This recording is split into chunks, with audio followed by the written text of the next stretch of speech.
Hey Kiss Army, this is Tony from Restrained, and you're listening to Shout It Out Loudcast with Tom and Zeus. I'm not sure why, but you are.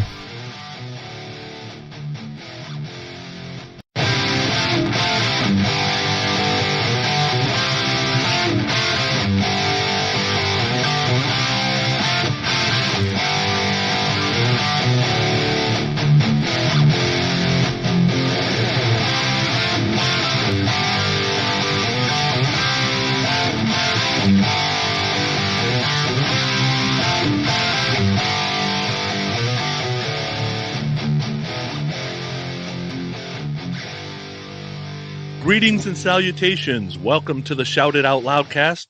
Don't turn your radio dial. You're in the right place, because the album review crew is back with episode 17. We are calling this one, I Can't Wait To Start, because it's a literal shame cubed that we waited this long to talk about Ratt. Tommy and Zeus, how are you? Oh, great, buddy. Thank you for the always exciting, lyrically induced intro there. I love that. Or song title induced intro. Good stuff here. I know, it's amazing. We took it taken us this long to get to Ratt. And it's funny because I was thinking, I'm like, yeah, Sonny. Yeah, oh, yeah, you guys are doing Van Halen? Yeah, we're doing OU812. Oh, you're doing Metallica? Yeah, we're doing Load. Oh, you're doing Ratt? Yeah, we're doing Detonator. What's up, Zeus? So I thought, I'm like, this when he does his intro, he definitely will say shame. There's no way he's not going to say it. He's got to have shame in that. Shame cubed. Did you get it? That's good. I like it. I knew it. But yes, this is my selection. And just to be the contrarian that I am, yeah, everyone wants Out of the Cellar? Well, fuck you. We're not doing that as a group pick. I'm going to pick something to fuck everybody up. Because Out of the Cellar was definitely on our list to be one of those, okay, here's a group pick because we all love that. And I'm like, well, great. I'll throw a monkey wrench in that. I'm going to pick Detonator before we get to it. That's okay. A lot of people love this album. This is a bit doing research on this. A lot of people love this album. A lot of people don't like this album. Yeah. And one of them may be among us. We'll find out. One of them. I think two of you guys are going to be amongst us, but that's okay. Oh, you're all right. A lot of people like Brussels sprouts too. Don't mean it's good. Why do you have to say a lot of people like steak and some people don't? Don't call this album Brussels sprouts. Jesus, because we know no podcasters liking Brussels sprouts. No, they're not serving that anywhere. No. You think of fucking the Arby's buffet when you think of fucking podcasters. Wait a second, Arby's has a buffet? Not out here. What's the big Golden Corral? Golden Corral. What's the big fat guy buffet? Golden Corral. Golden Corral. Yeah, give me another one of those chicken fried steaks, please. I love that. What's the buffet? We all come up with all the buffets there. We all know it. Golden Corral. We don't have any Golden Corrals around here. No, I went to one when I went to visit my mom in Florida. Dude, it was like a fucking feeding trough. Like it was brutal. They're all over the place here. So I will tell you this. It's like people that are like, oh, and I don't know why they show the commercials for Red Lobster. There is no Red Lobsters around Boston or Massachusetts.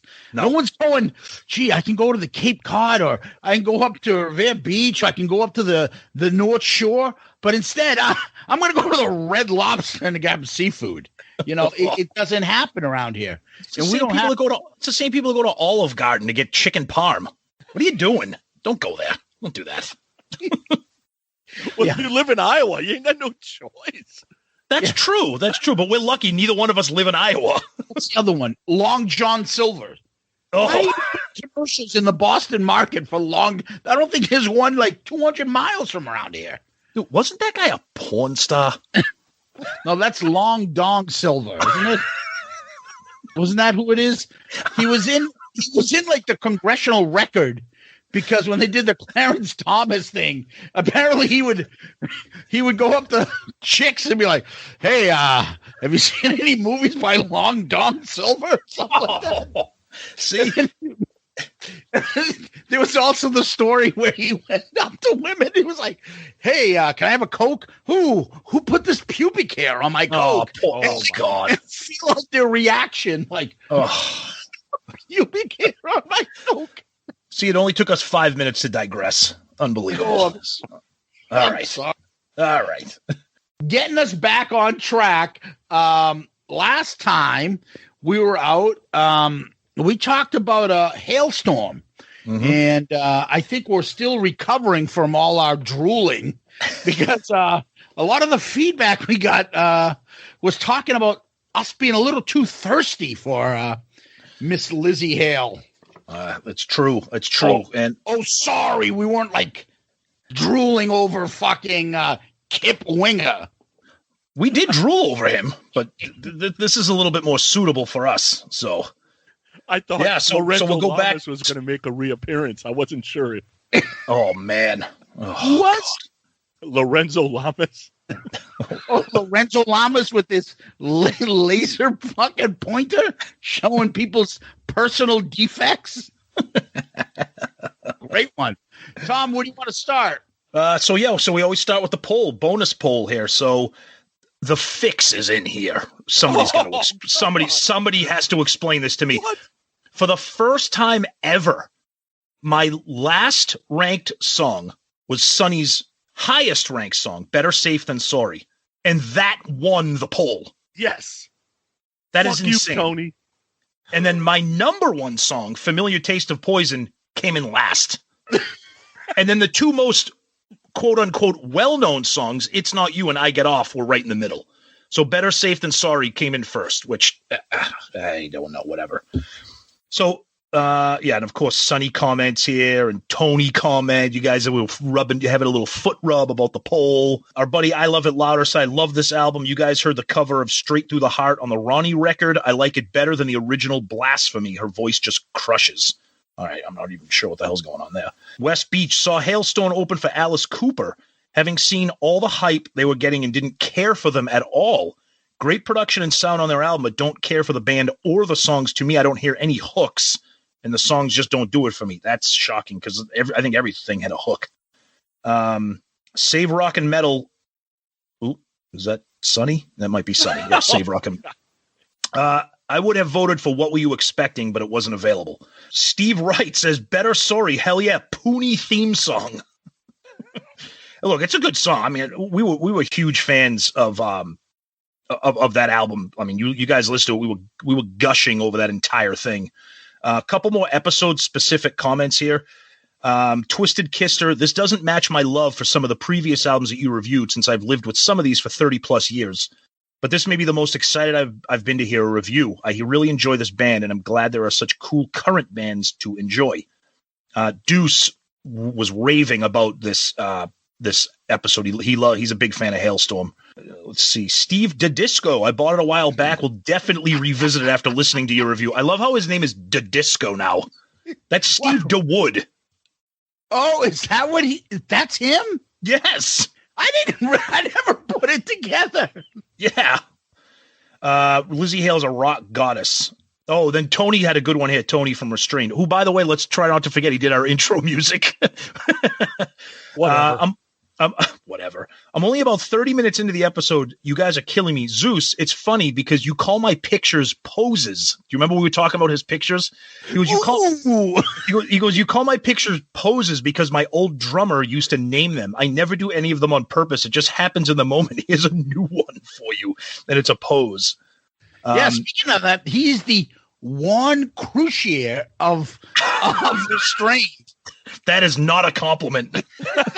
That's not what you would call a compliment. Yes. We'll get into that when we talk about this album here. MD, if someone hasn't gotten to you guys about this already, Wasted, WYSTED, was a band formed by UFO's legendary bass player Pete Way. Somebody made a comment about Wasted. I was like, I don't know who the hell those are. How long this is also from MD. How long after this episode posted did it take you guys to receive a restraining order from Lizzie Hale? Stanley Lives for You, possibly the best episode the three of you have done, and I'm not even in love with this album. Wow. Our buddy Steve chimes in with his rankings. He has Hailstorm right up top behind Slide It In and Mechanical Resonance. Wow. Great pick from Sonny. Lizzie and the band are just amazing. Great live, and they do good. They make covers. They sound like their own songs.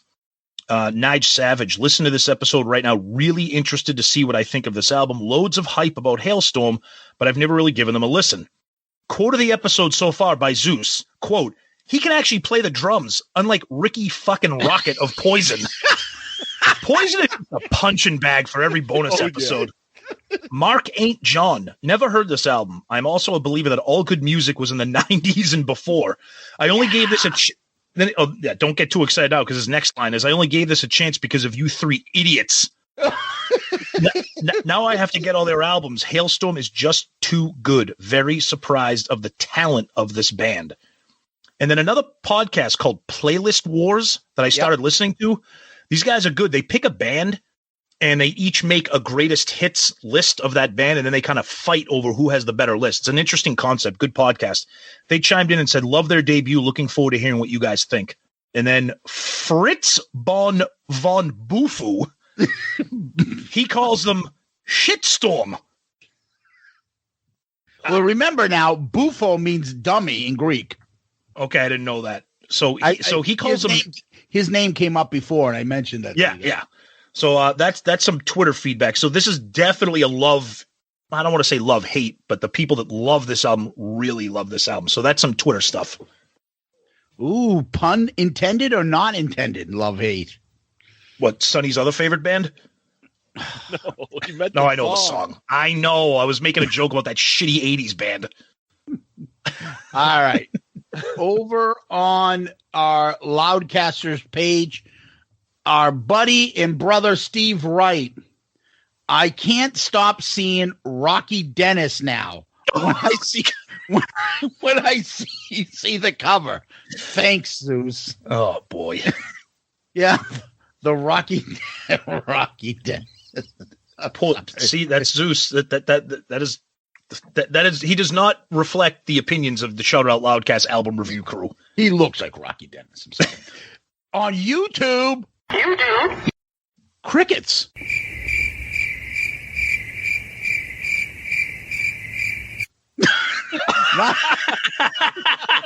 Hey, kudos for even bringing it up, though. It's all right. On our Facebook page, Graham Richley, Hailstorm, awesome talent, incredible debut. They have often recycled it, but never topped it. Podcasts in recent years have given me a window into many incredible newer bands, and Hailstorm is just one of many. Zeus, you don't know what you've been missing. This is Lizzie and RJ in Sydney, December 2019. And he put a nice photo up there. Mark Weiss, great episode. Hailstorm is a terrific band and love the fact they got a full episode dedicated to them. Great pick, Sonny Pooney. You know what that sound is, Tom?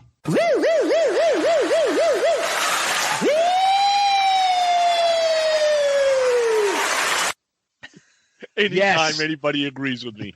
This may be our first Sonny burner Facebook account, Tom. Go ahead. All right. So, Max Lynch, you guys can't be so horned up before doing an album review. You lose all musical perspective. This was a cookie cutter song structure that was predictable, parentheses, boring. Wow. Didn't take genius to create this. As for badass, she's no Chrissy Hindy. I think Chrissy Hind, Pretenders. Yeah, but I think he misspelled it. That's why. Okay. Go listen to the debut Pretenders record. Okay. What? First of all, why does one have to be one versus the other? Why can't they both be? Right? Let's just say for the sake of argument that this album is cookie cutter, which I don't think any of us agree. What's the matter with liking something that might be not as like, oh, sorry, it's not Dream Theater, it's not ELO, it's a modern pop metal band with hooky, catchy song. Why is that a problem? And it takes a genius to write Strutter or Too Young to Fall in Love. Yeah. Well, that's what I was going to say. Or scratch that itch. I was trying to keep it away from this. No, but it's right. Like, I'm sorry, 80s. That's cookie cutter. But anyway, Zeus. So go ahead. I just that's a weird commentary.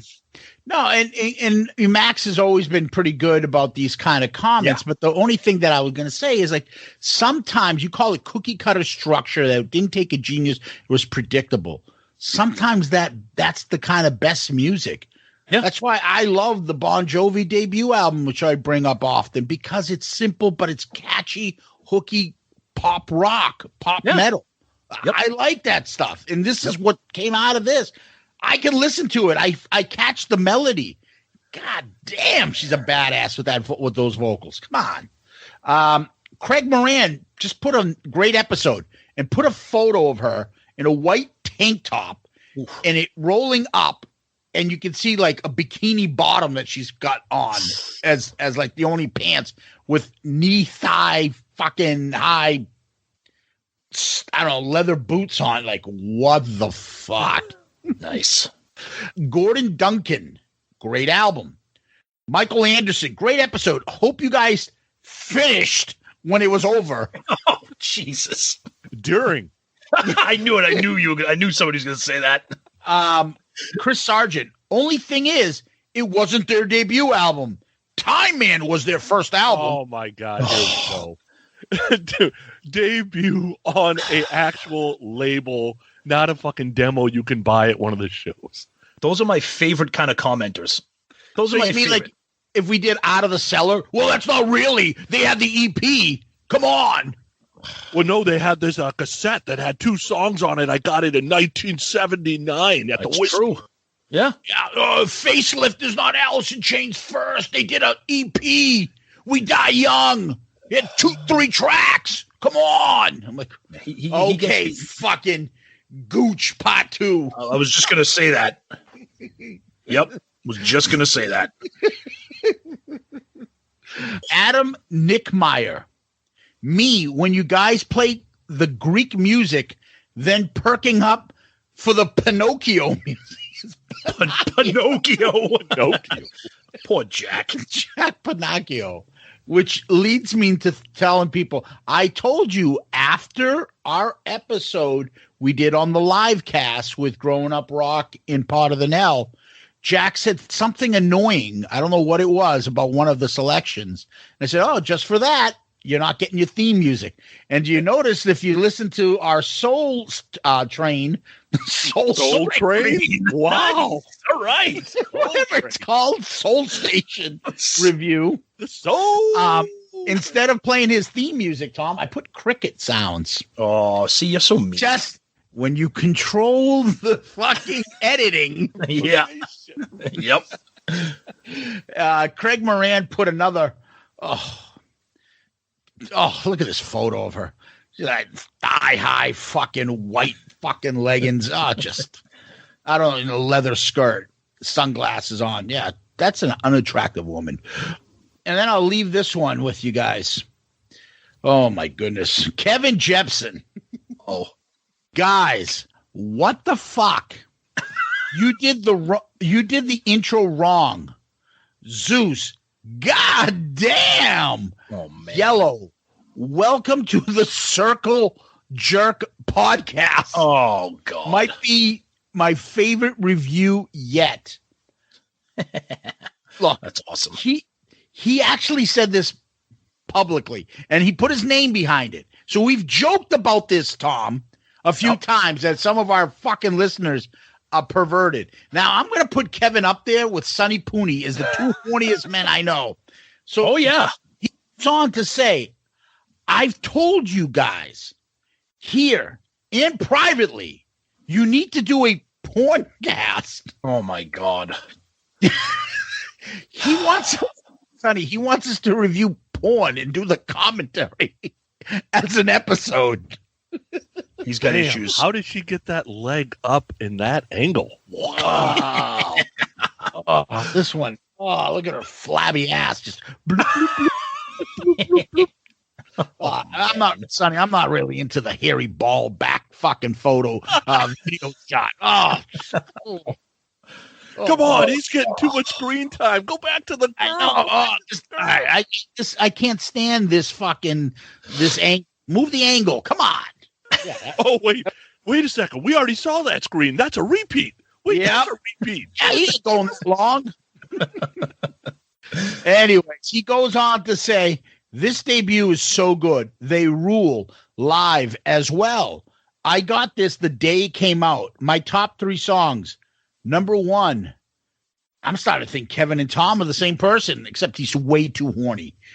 Familiar Taste of Poison. Hell yes. I Get Off. It's Not You.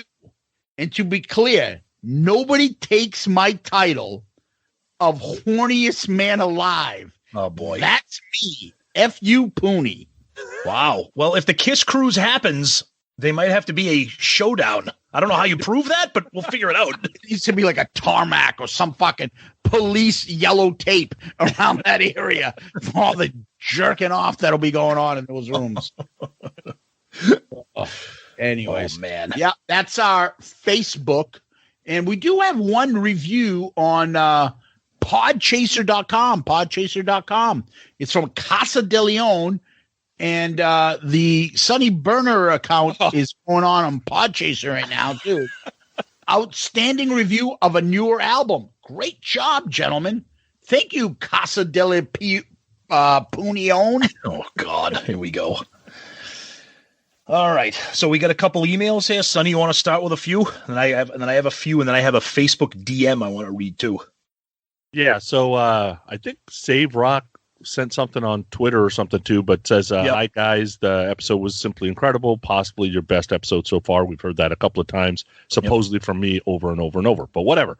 And then my brother sent in an email, which I'll tell you guys don't know this because you don't really know Danny that well. He doesn't usually sit down and send something unless he's really been kind of moved, right? That he really feels like he needs to say something. Otherwise, he just kind of lets it go because that's the guy he is. Whether it's good or bad, it doesn't matter to him. Yep. But he says, "Hey fellas, another great album review crew episode. I remember how I first heard Hailstorm. Sonny and I were in the car about 8 years ago, and we were talking about how I love male-female dual vocals like Evanescence or Skillet. Yep. He said, if you like female rockers, you got to listen to this, and blasted Hailstorm. Been a fan ever since. Tom and Zeus, if you haven't heard some other Hailstorm singles, such as I Miss the Misery, Mrs. Hyde, and their cover of Get Lucky, they're all pretty amazing." So that just kind of goes to show you I'm the brainwash guy of our entire family. Nice. Like you can't get past me from the brainwash. I at least try. Yep. I Miss the Misery is a great song. I do know that song. I don't know the other ones he's referring to, but I Miss the Misery. That is a good one too. Yeah. From these, honestly, Mrs. Hyde's actually better than I Miss the Misery, I think. And it's on the same album. Okay, cool. A couple emails here is from our good friend Deuce. So he's interactive with us on Twitter all the time, but every once in a while when he gets really excited about something, he'll shoot an email. So he says, where to begin? First, props to Sonny for making the pick. Floored me. Zeus clapping as the episode started. Floored me again.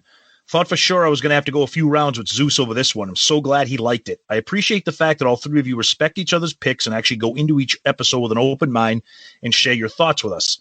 Tom, I'm with you 100% when it comes to female-fronted rock bands. Great Letters to Cleo drop, by the way.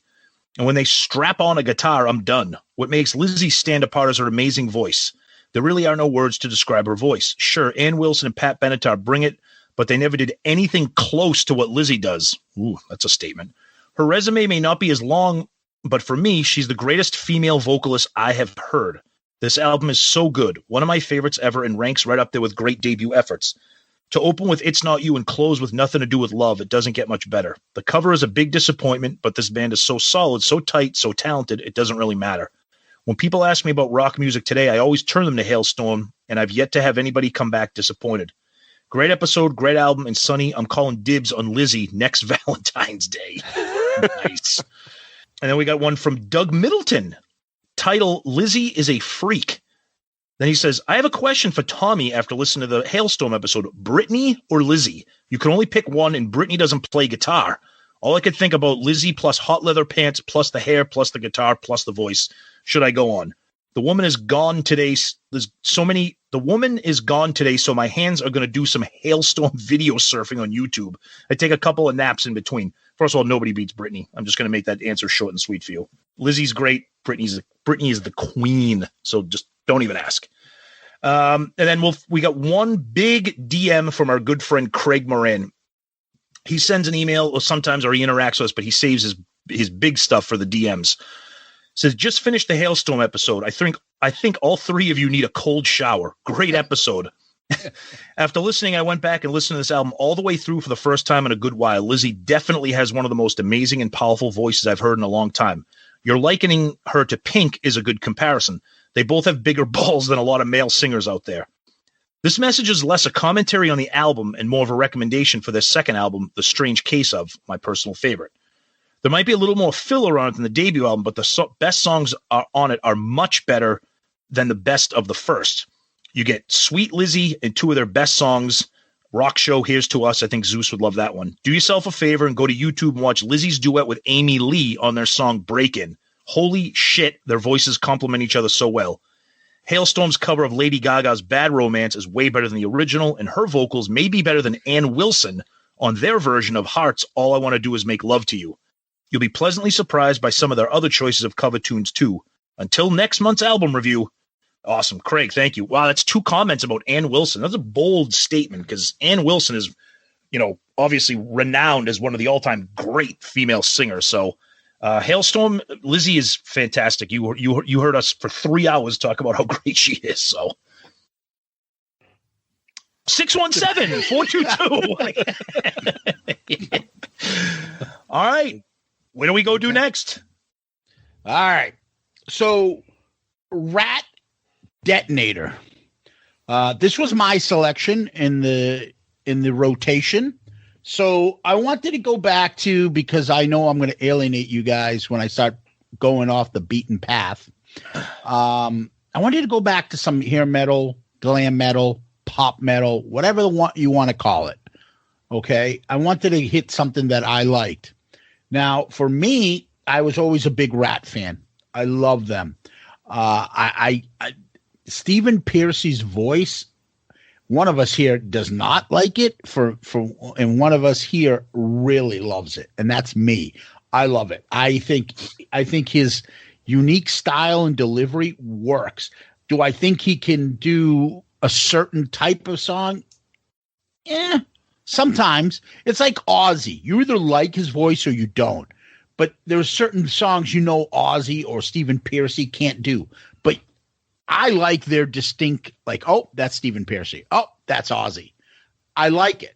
And it sticks out to me. And with that said, I had, for me, I had, Out of the Cellar, All the Way, Invasion, Dancing Undercover, Reach for the Sky, all that stuff through. So this came out. I just bought it. When you were in those days in the late 80s, early 90s, you had your favorite bands. And when their album came out, you didn't wait to see the video. You didn't wait to hear if you liked it. You just bought the album because it's that band. There were a lot of bands like that's what I did. Bon Jovi, Motley Crue, Ratt, Great White, those bands, their album came out, I bought it. That's what it was. I got this, and I could tell right off the bat, this was a little different. Okay. However, I liked the turn that they took. So for me, it just kept my love of the band kept going. It didn't change, although they changed a little bit. The look changed a little bit, but the sound, the distinct sound was still there. And the thing for me about Ratt, which was always there from the beginning, I'm trying to look and see of all the bands that we've done, okay, there are a couple that have dual attacks. Van Halen, no. Appetite, yes. Slide It In, yes. Pyromania, yes. Jar of Flies, no. Peace of Mind, yes. Blizzard, no. Load, yes. Mechanical Resonance, yes. Super Unknown, not really. Singles, too much of a mix. Bon Jovi, no. Winger, no. Odyssey, no. And Hailstorm, no. There's something about Warren DeMartini's playing that complements Robbin Crosby's rhythm guitar that I just can't explain it. It works for me. For Ratt's sound, I'm not saying he's better than any of those guitarists, but the lead playing is awesome. It moves me. It's melodic.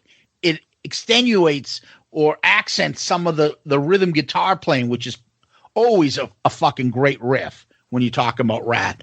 And that sound is even more accented on this album because I know we will talk about it because apparently Warren did both parts on this album.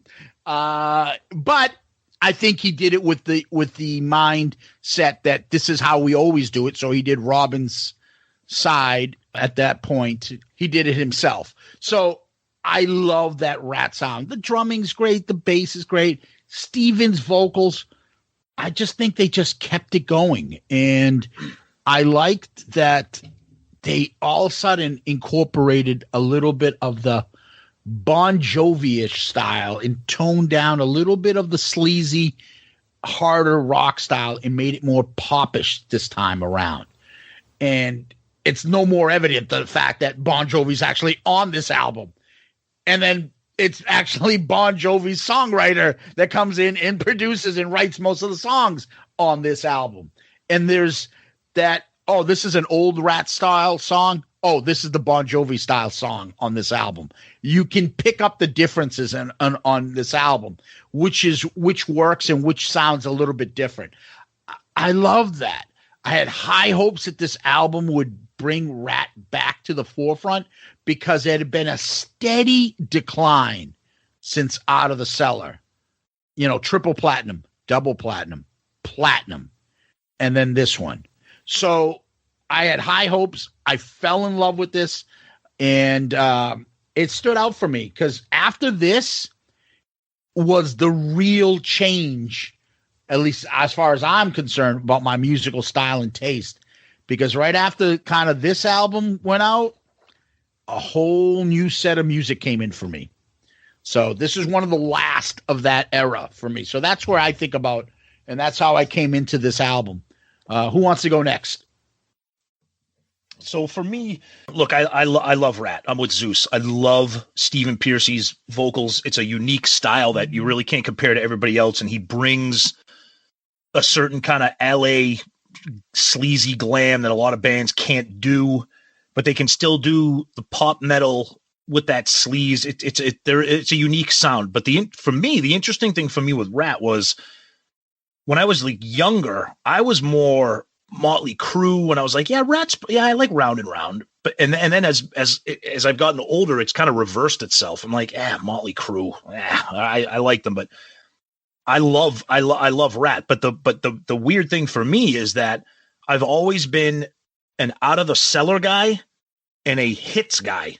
I have never owned a Ratt album other than Out of the Cellar, which is weird because I love the band. Wow. I have Out of the Cellar, and then I have Tell the World the Very Best of, that huge, amazing compilation that has everything on it. But I know so much of Ratt just from over the years of listening to them, you know, radio, MTV, and then now with streaming services and satellite radio, I know like their whole catalog. Detonator, never owned it. This is one album where the only songs I knew on it were the songs that were the popular ones. I guess you'd probably take the top 4 off here that make their greatest hits compilation. Never heard the rest of the album. Never. So I was excited to listen to it because I do love Ratt. Zeus commented on the pop metal, the kind of radio friendly Desmond Child kind of stuff that goes in here. And it's definitely evident on some of these songs. Some of the songs is way more obnoxious that they're trying to do something a little bit different. And then other songs are like, okay, that's the Ratt I love. That's the Warren DeMartini. That's the Stephen Pearcy sleazy lyrics, sleazy chorus, the groove that I like in that band. And then there's other songs. It's like, oof, I don't know if that's Ratt. We'll talk about that. We do the track by track. But going into this, I was excited for the pick because I love Ratt, and it's because of an album that I wasn't 100% familiar with top to bottom. So, but yeah, huge Ratt fan, seen him a bunch of times in concert with Stephen Pearcy, and excited to talk about it. I think they might be was that the last band I've seen in no, we saw Kiss. But non-Kiss was with you at the ballroom with Jimmy. Right? Yep. Right? Yep. The ballroom me, you and in Jimmy. New Hampshire and Hamptons Beach. Correct. Yep. Sonny. So for me, my musical history with bands, if I love them or hate them kind of thing, all connected to, first it was the music, then it was the videos, and then it was seeing them live. That was important for me for a connection to a band. With Ratt, I was all in at Out of the Cellar. I'm an MTV kid. The videos were on there constantly. There's no way you can get away from them. And DeMartini is really the one that attracted me. It was not Stephen Pearcy. It never has been. I liken Stephen Pearcy to Vince Neil, Geddy Lee. Like there's these voices that it's like, can I get through an entire album in one sitting with that voice? Most likely not. But I can listen to some of the music sparingly, right? But really Warren does it for me here. Here's my problem with Ratt. At this point, I am absolutely pissed at Ratt because they canceled between 87 and 91 at least 4 or 5 shows I was supposed to go to. And then Pearcy at one point said, we never cancel shows. I'm like, you fucking liar.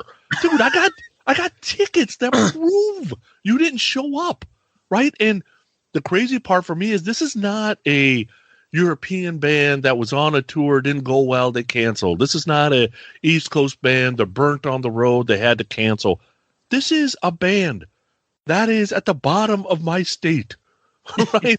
That has no problem making up shows that are literally 300 miles from you, right? Like, I was falling in love with bands from the West Coast because I could see them in San Francisco or Oakland, then go see him in Sacramento, then go see him in Fresno, then go see him in LA, then go see him in San Diego if I wanted. That's how I fell in love with bands. And these guys constantly canceling on me was starting to piss me off. So I was pissed off. The first time I saw them live was 89 in a club, right? Mm-hmm. Because they were already done by then. They couldn't fill a 1,000-seat club anymore, right? So I'm like, God, they suck. No wonder nobody loves these guys, right? So when this album came out, I didn't get it. I was like, I'm done with Ratt. I'd heard some of the songs. I'm like, whatever, dude. I'm sick of Ratt. I'll just listen Out of the Cellar, and I'm pretty much done. And plus, I was getting into other bands that, honestly, everything the other bands were putting out that I was getting into was better than anything Ratt was putting out. So I was pretty much done with these guys. I got this album, I remember, in 2005 because I'm in Vegas. They happened to be playing The Joint the week I was in Vegas. I'm like, if these fuckers cancel on me, I swear to God, I am burning Joint down right now, right? Because I haven't seen them since 1989. They were brutal live, right? I went and got this album. I listened to it going, oh my God, I hope they don't play a bunch of the newer stuff. I just want to hear Out of the Cellar. And that's it. And so I kind of put it out in the text group, like, would Ratt hit your top 50? Would Ratt hit your top 100? Take all the genres of the stuff you listen to. I'm not sure that would make my top 100, to be honest with you. Wow. There is a lot of Ratt songs I like. Some are on this album. There's no doubt about that. But that's kind of my history is they piss me off because of all the canceling. And for bands I have not seen live from the 80s, I just have no connection with those bands.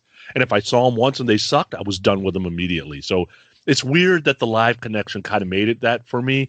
Maybe that wasn't so much in the 90s, but it was in the 80s for me anyway. So the live connection, your relationship with the band from a live perspective sometimes will supersede the relationship that you have, like just driving around listening to their CD or a mixtape of that, like that counts more for you? I don't know if it counts more, but it counts equally. So I'll tell you a perfect example is Steelheart, right? So you hear the first album, you're like, oh, okay, that's some interesting. Oh, wow, that singer can really sing. Okay, all right. The musicianship is, it's what everything else is because it didn't come out till 1989. Oh, my God. Saw Steelheart live for the first time. Homie is hitting every note live. Yeah. And he went from to my favorite singer of all time immediately in one show. right? So there was something about the live aspect. I don't know if I get that in my 40s and 50s. That I think I was trying to be a musician, so that was part of it. I was trying to be in the business, so I was interested in what was happening live. I was booking gigs for a while, managed bands for a while, so maybe that's why I was kind of interested in it. But yeah, that connection was important for me. Okay, Zeus. Yeah, it doesn't matter. Some of those, the singer could be the greatest singer of all time, but if you don't have the songs that move you, it to me, I think that the version of Ratt that we saw 2 years ago, and Warren was in Ratt then. He played at our show, was fantastic. And I was thinking, like, shit, are they fucking playing tracks? Because this is way too good. They actually were awesome. I thought Stephen Pearcy was hilarious.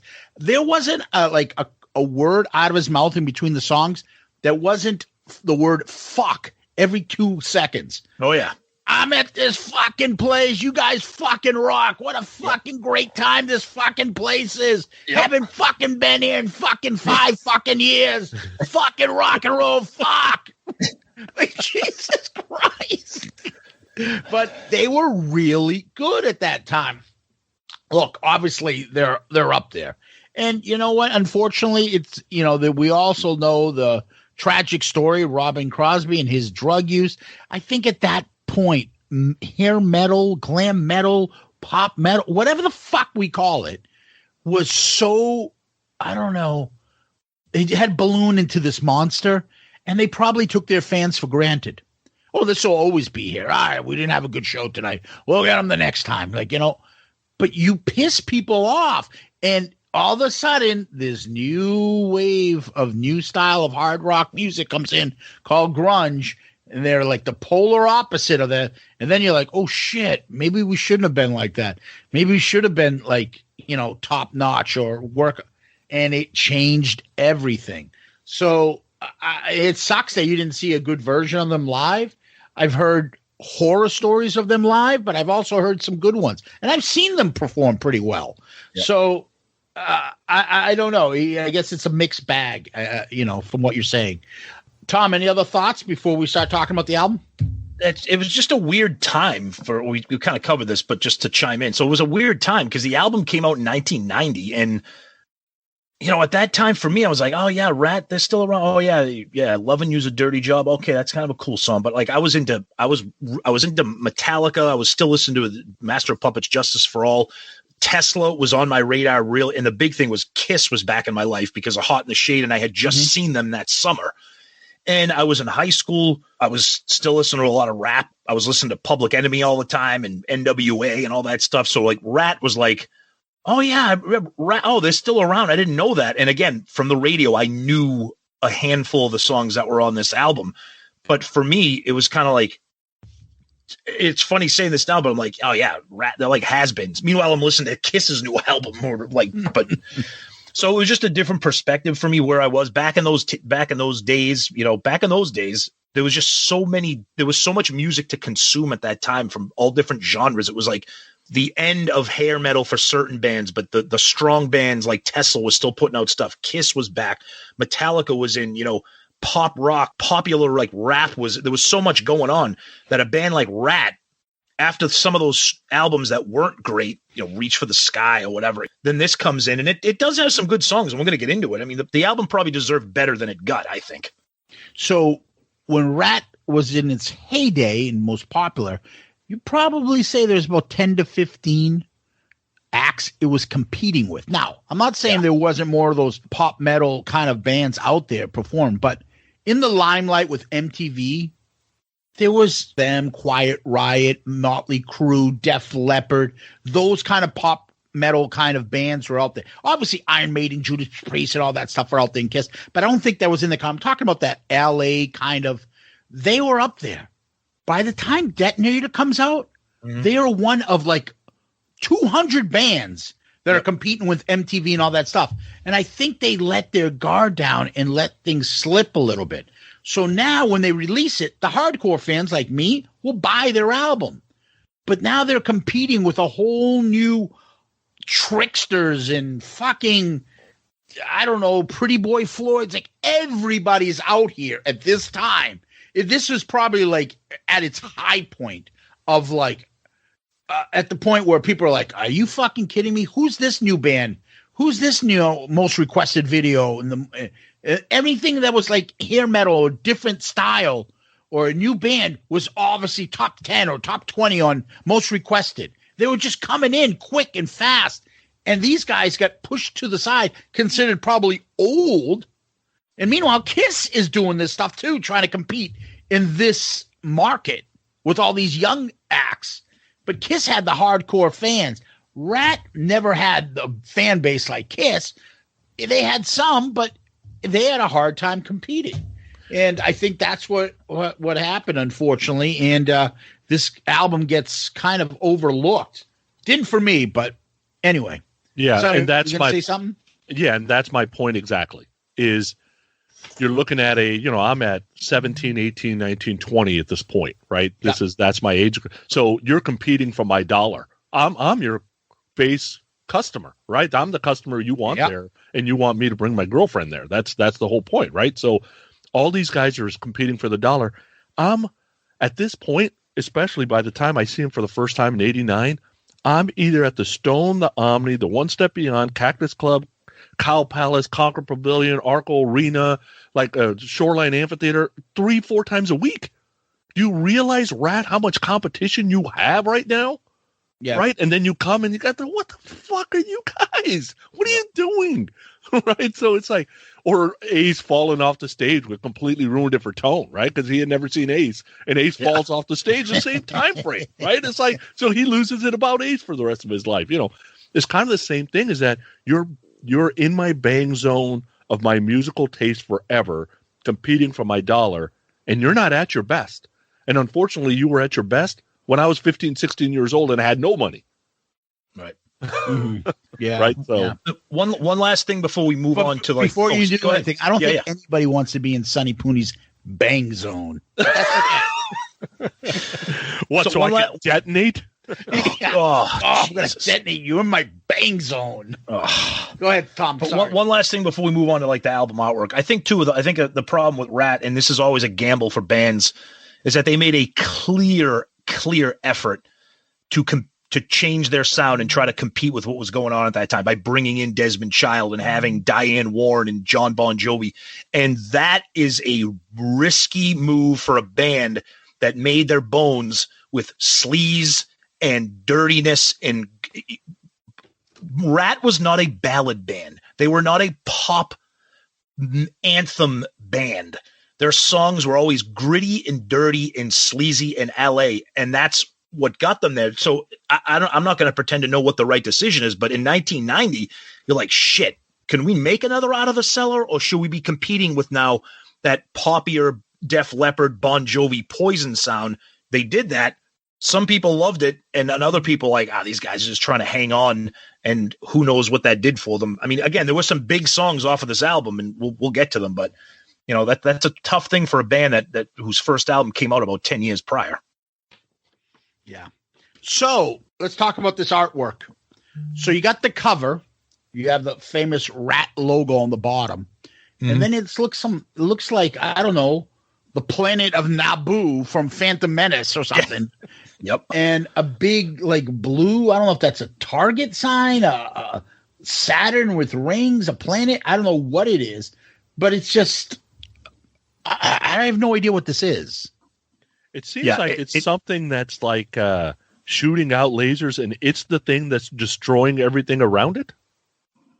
Maybe. Yeah, it's really like, for lack of a better word, it's really like crude artwork. Like, it's hard to decipher.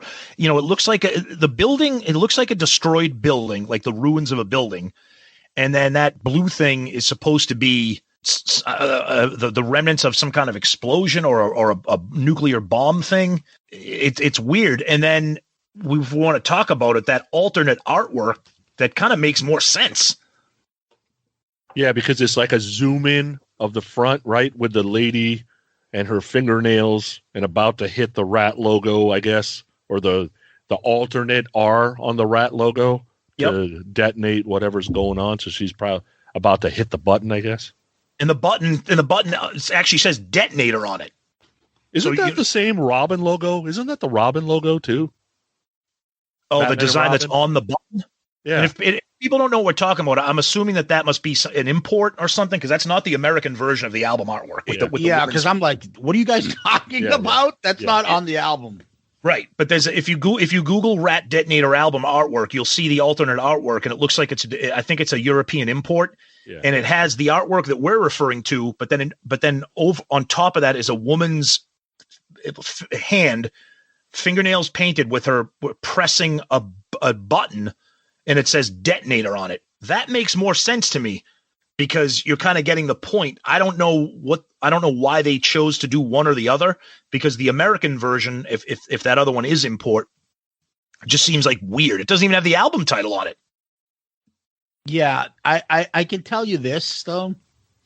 I think it might have to do some tie-in with those horrible videos they got. Oh, Jesus, we'll get to those. I can't wait for that. Yeah, maybe it's something to do with that. Yeah. It's like spaceship and... Yep. And fucking God, I don't know. Yeah, it's not out of the cellar. It's not invasion of your privacy. Those are iconic. I mean, I have the original CD. Okay, so you open it up. Yep. Then they got a picture of the band. Dude, I got a serious bone. So picture. Yeah. Okay. So about this picture, they definitely got caught up in Seinfeld's low flow showers. Because Bobby Blotzer's hairdo, what the fuck is that? He looks like he's completely out of place compared to the other four, right? Like the other four, I think look cool, and I think Bobby looks weird. Look at the hairdo. Like he jumped in late. Yeah, I don't know. It's just whatever, and you can tell it's a changing of the times. This is not very glammy now. It's stripped down, jeans. Kind of open shirts, and is that a clockwork orange shirt that Robbin's wearing there? Yeah, that kind of does look like, doesn't it? Yeah, it is. Yep, and he's got his jeans hiked up, wiping his pancreas there. Yeah, and then Stephen Pearcy has his typical like, here's my shirt off, I'm in Playgirl magazine, and looks like he's trying to do a Chris Cornell impersonation. Well, he came out first. Yeah. Right. No, I know. Yeah. Yeah, he's always been different and a weird kind of guy. Yep. But yeah, it's a band picture, and inside you got the lyrics and all the comments and all this stuff. And so my bone to pick is at the bottom of the poster. Okay. So you list the 5 albums that are available. Mm-hmm. You didn't list them in alphabetical order, and that's not in release order. So what order did you list them in? Somebody fucked up Invasion with Dancing Undercover. How many people checked this before it printed, though? Nobody. I hate this lazy shit. Yeah. So you have a personal problem, but they're canceling shows on you. They're fucking up their liner notes. Lazy. They got the low flow shower heads. From what I hear, the Serbs are fanatic about their showers. Not from the footage I've seen. Man. They use this one for elephants. Yeah. I love those showers. That's the one we want. Yeah. You don't want that. You don't want that one. It's for the elephants, the circus. Yeah. Anyway, so that's the album cover. I don't know what to make of it. I'll tell you right now, when I saw this album artwork, I was excited to do album artwork rankings. I'll tell you why later when we get to that. We'll get to that, all right. Yep. So a little bit of the facts on this album. It's their 5th studio album, not including the EP.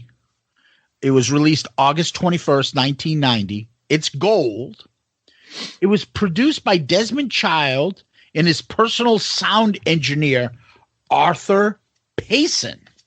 Now, the thing that I found interesting, if you look at, that's Wikipedia stuff, but if you look at the album itself, the liner notes in here, it says, produced and recorded by Sir Arthur Payson for Desmobile Productions. Interesting. Yeah. Okay. And obviously you got Stephen Pearcy lead guitar, Warren DeMartini does the lead acoustic and slide, Robbin Crosby guitars, Juan Croucier bass, and Bobby Blotzer. I fucking hate that shit. Talking about stuff that just annoy the shit. Oh, what's the fucking Doctor's drummer? Wild Mick. Oh, settle down. Oh, yeah. Wild Mick Brown. Oh, you're crazy. Ooh. Oh, call me Blotz. Oh, okay.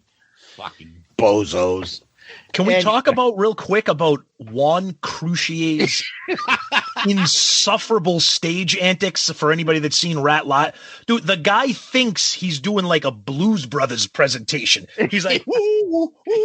Dude, you're in Ratt. Okay, you're doing a Ratt album here. Act like it. When we saw him at the Hampton Beach Ballroom, he was so distracting from all the great music and Steve. I'm like, I can't stop looking. I want to punch him in the fucking head right now. So they have a deal worked out. So Juan and Stephen got a deal worked out. Stephen says, I'm never going to move, and anything I do is going to be in slow motion because I'm hammered. Juan, I need you to do 2 times the moves to make up for my lack of movement. It's so bad. It's so bad. And anybody who's seen Ratt in concert, please chime in because it's like distracting. And the movements are not rock and roll movements. No, they're like kind of embarrassing. Like, oh, yes. Remember the Behind the Music on VH1 when they did it and they were all talking. Even the band members were making fun of him. They had a list. They were running down the list and they named the moves that he does and they were mocking him. Like, oh God, that's not really nice. Nope. But I had to get that in there. Oh, you were talking about Robbin, and I've got Stephen Pearcy's book, Sex, Drugs, Ratt and Roll, My Life in Rock, and I wanted to read you a piece of the book for Robbin playing on the guitar. Right? Oh, so yeah. It says, nice. Robbin was falling apart. He was frustrated and often sobbed. His fingers were swollen, and he was moving slowly and clumsily. For the first time, you could notice the beginnings of a belly swelling over his belt. I can't play, man. I can't fucking play. And I would say, what do you mean, man? That sounded pretty good. The fuck it did, yelled Robbin. Everybody's lying to me, and I swear I'm sick of it. I'm over it, man. You guys know I suck, and why don't you just say so?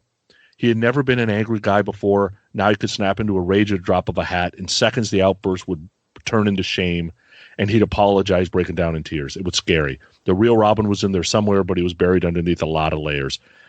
He couldn't even make it recording the album. He went off to rehab for the first time instead. He mumbled, I gotta do it. Sorry. You guys can see I'm starting to lose my fucking mind. We were all supportive. Dude, it's the best thing for you. We'll see you outside clean. Robbin asked, can you wait for me to finish the album? How could I tell him no? That would be heartless. A guy inside needing something to hope for to motivate him. Sure, I said, not a problem. Needless to say, we didn't wait. Warren came into the studio. In a matter of days, he recorded all of Robbin's parts. Easy as that, as much as it killed me. So, wow. They wanted to wait. They couldn't. Somebody said they couldn't. Maybe it's Desmond saying, hey, he's not that great right now anyway. Let just Robbin play all the parts and we'll deal with it when he comes back. Wow. Right? But I didn't know that till I got the book. Yeah. They stole that move from the Eagles when they wrote Victim of Love and Don Felder's like, this is my song. I'm going to play it. Yeah. Hey, why don't you go grab us some beers and come back? They're like, fuck it, Don, sing it. They fucking recorded it without him. Even though it was Don Felder's song, they fucking let Don Henley sing it. He's like, it's Don Henley's in my band. Sorry, you're not singing. But that's what they did. Yeah, you're fine. Don't worry. Just finish your rehab. Warren, get on the fucking guitar. Wow. That sucks. Damn. Yeah. Now it's funny because, we all know the story and stuff. Unfortunately, he, had to leave the band. He had a major, major heroin addiction and drugs were really breaking down. And he used to be kind of like the leader. He was the first of the original band members that joined Stephen Pearcy when they used to be called Mickey Ratt. And he was like a co-lead player, wrote a lot of their music in the beginning, and he just fell into the background. Warren just took over. and he became the rhythm player. And I think that fucking ate him. And then eventually he catches AIDS and passes away, sadly. It's a tragic story, and he was a really likable guy from all accounts by all other bands at the time, and a ladies' man, a good-looking guy, young guy, full of life, and it's a pretty tragic story. But yeah, so this was all kind of going on when this album came out. Yep. The album, Robbin dies 2002. So not much, still 12 years afterwards, but it's tragic still. This is the last album with him and Juan in the classic Ratt lineup. Yep. They never obviously do anything else again, because later on when you eventually go and see, the video and they released for the soundtrack of Point Break. Thank you. Point Blank. Nobody Rides for Free. Nobody Rides for Free. He's not even in the video or anything like that. I don't even know if he played on it. But unfortunately, that was it for them. The album, as I said, did go gold. It was the last of the 5, and it was the end of an era, kind of. And this is kind of one of the reasons why I want to take this album. And anything else before we get into the tracks? Nope. Ready to go.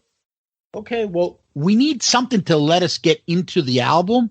So let's have an intro. Ugh. So the intro to Shame, like, I get it. If it's Yngwie, Eddie, right? Some of these folks that some would consider guitar gods, maybe some people that don't. I don't know if anybody considers Warren DeMartini or Robbin Crosby to be guitar gods. I think they're great. I think they were important for the 80s. But they're not the names that roll off the tongue usually when you're talking about top 10 guitarists out of the 80s, which Warren probably deserves to be on that list, if nothing else. To do an intro that's just kind of not part of the song is a little weird. I actually like what Warren's doing, though.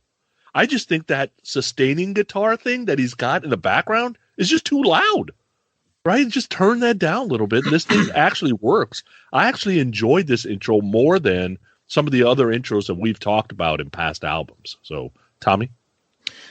2 problems with this. A, it's too long. And B, it annoys me that it's an actual separate track. Fucking stupid. Cut it in half and make it part of the next song, because I like it. I think it's a cool, moody way to start an album, especially when it goes into the actual the true lead off song. I think that's cool, but to have it be 1 minute long in its own track is just to me unnecessary. But I like it. It just cut it in half. So you know what I think of when I think of this? The beginning of Dr. Feelgood. But Dr. Feelgood did the same thing. They called it Terror in Tinseltown, TNT. God. So maybe Ratt's like, oh, yeah, we're going to do this too. We'll just call it Intro to Shame and make it a separate track. So maybe this was a thing back then. I don't know. But for me, it's a waste. Yep. Why are you giving a fucking track number? Come on. And you're going to kill me in the rankings now with this fucking intro. It has to be something we rank. It's just, there's no point to it. There's nothing in it that's like, oh, wow. And it's not like a fucking cool buildup or something. It's just, I don't know. I don't think they really need anything into it. So let's go into the real beginning of this album. Hit it. So Shame, Shame, Shame, or Shame Cubed. Oh, God. Anyway, so the first 2 things that hit me right away is that guitar riff is amazing. And honestly, all the guitar fills he's doing, like in the second part of the verse, everything basically Warren is doing is incredible. I'll get to the guitar solo in a second. Then the other thing is the drums sound so crisp and huge right out of the gate, which is really, really cool. I love the chorus in this song. I love the pre-chorus in this song. I even like it when Stephen goes shame, shame, shame, right? Like he's doing that second shame a little bit different. Like that's very Desmond Child. There's one thing I'm glad he did in the mix, and then there's one thing I'm not glad he did in the mix. Pearcy's not super loud. Thank you. Okay? Warren DeMartini's solo is too low in the mix. What the fuck? Like, it needs to pierce through the music, like the drums were piercing through the music at the beginning. And for some reason, somebody forgot to turn his guitar solo up for some reason. All in all, though, I like the song. Okay, I'm going to echo a lot of those points. This, when you start the album off with this is what you want. Me personally, as a Ratt fan, this is what I want from Ratt. Just a balls out opener with Stephen Pearcy just at his best. That groove that the drums have to carry this song, kind of like that shake, shuffle, kind of, I don't know how you want to describe it. Just a killer riff, a driving rock song. Ratt doing what Ratt does best. A hooky pre-chorus into the chorus. Just, it's everything you want in a Ratt song. And kind of a little bit adding to what Sonny said, this is weird, and I don't know if it's a thing about the times, but the production on this album in general is weird. I don't want to use the word thin because that's too strong, but it kind of reminds me of some of the issues we talked about when you talk about Kiss Hot in the Shade, which came out a year before. You have Warren DeMartini. Like, this album should be, I mean, I'm not going to say that it should be like Under Lock and Key or a Dokken album with George Lynch's Crunch, but Warren DeMartini is like on a leash on this album, I think, in terms of the tone that he's using. The solo is really good, but Sonny, you say you can't, it's not loud enough and it's not crunchy enough. And that kind of is a problem for the whole album. And I don't know if that's Desmond Child's, I don't know if that's his point that he doesn't want to make it like a hard rock metal album. So let's temper some of the guitar a little bit and make everything even. I mean, I can tolerate it because the song is that good. Yeah. So we're talking Shame. Oh, by the way, the intro is credited to just Warren DeMartini, right? Nice. Yeah. Detonator, intro to Shame, and then number 2, Shame. So this one is written by Warren DeMartini, Stephen Pearcy, and Desmond Child, who's all over this album. This is typical Ratt, okay? The riff is incredible. The drum intro kicks ass. And you talked about it, Sonny. It's the guitar fills. It's that lead guitar playing. You got the rhythm guitar going. And then after every line that Steven says, Warren comes in with something real quick. Wow, and goes on. And it's so melodic.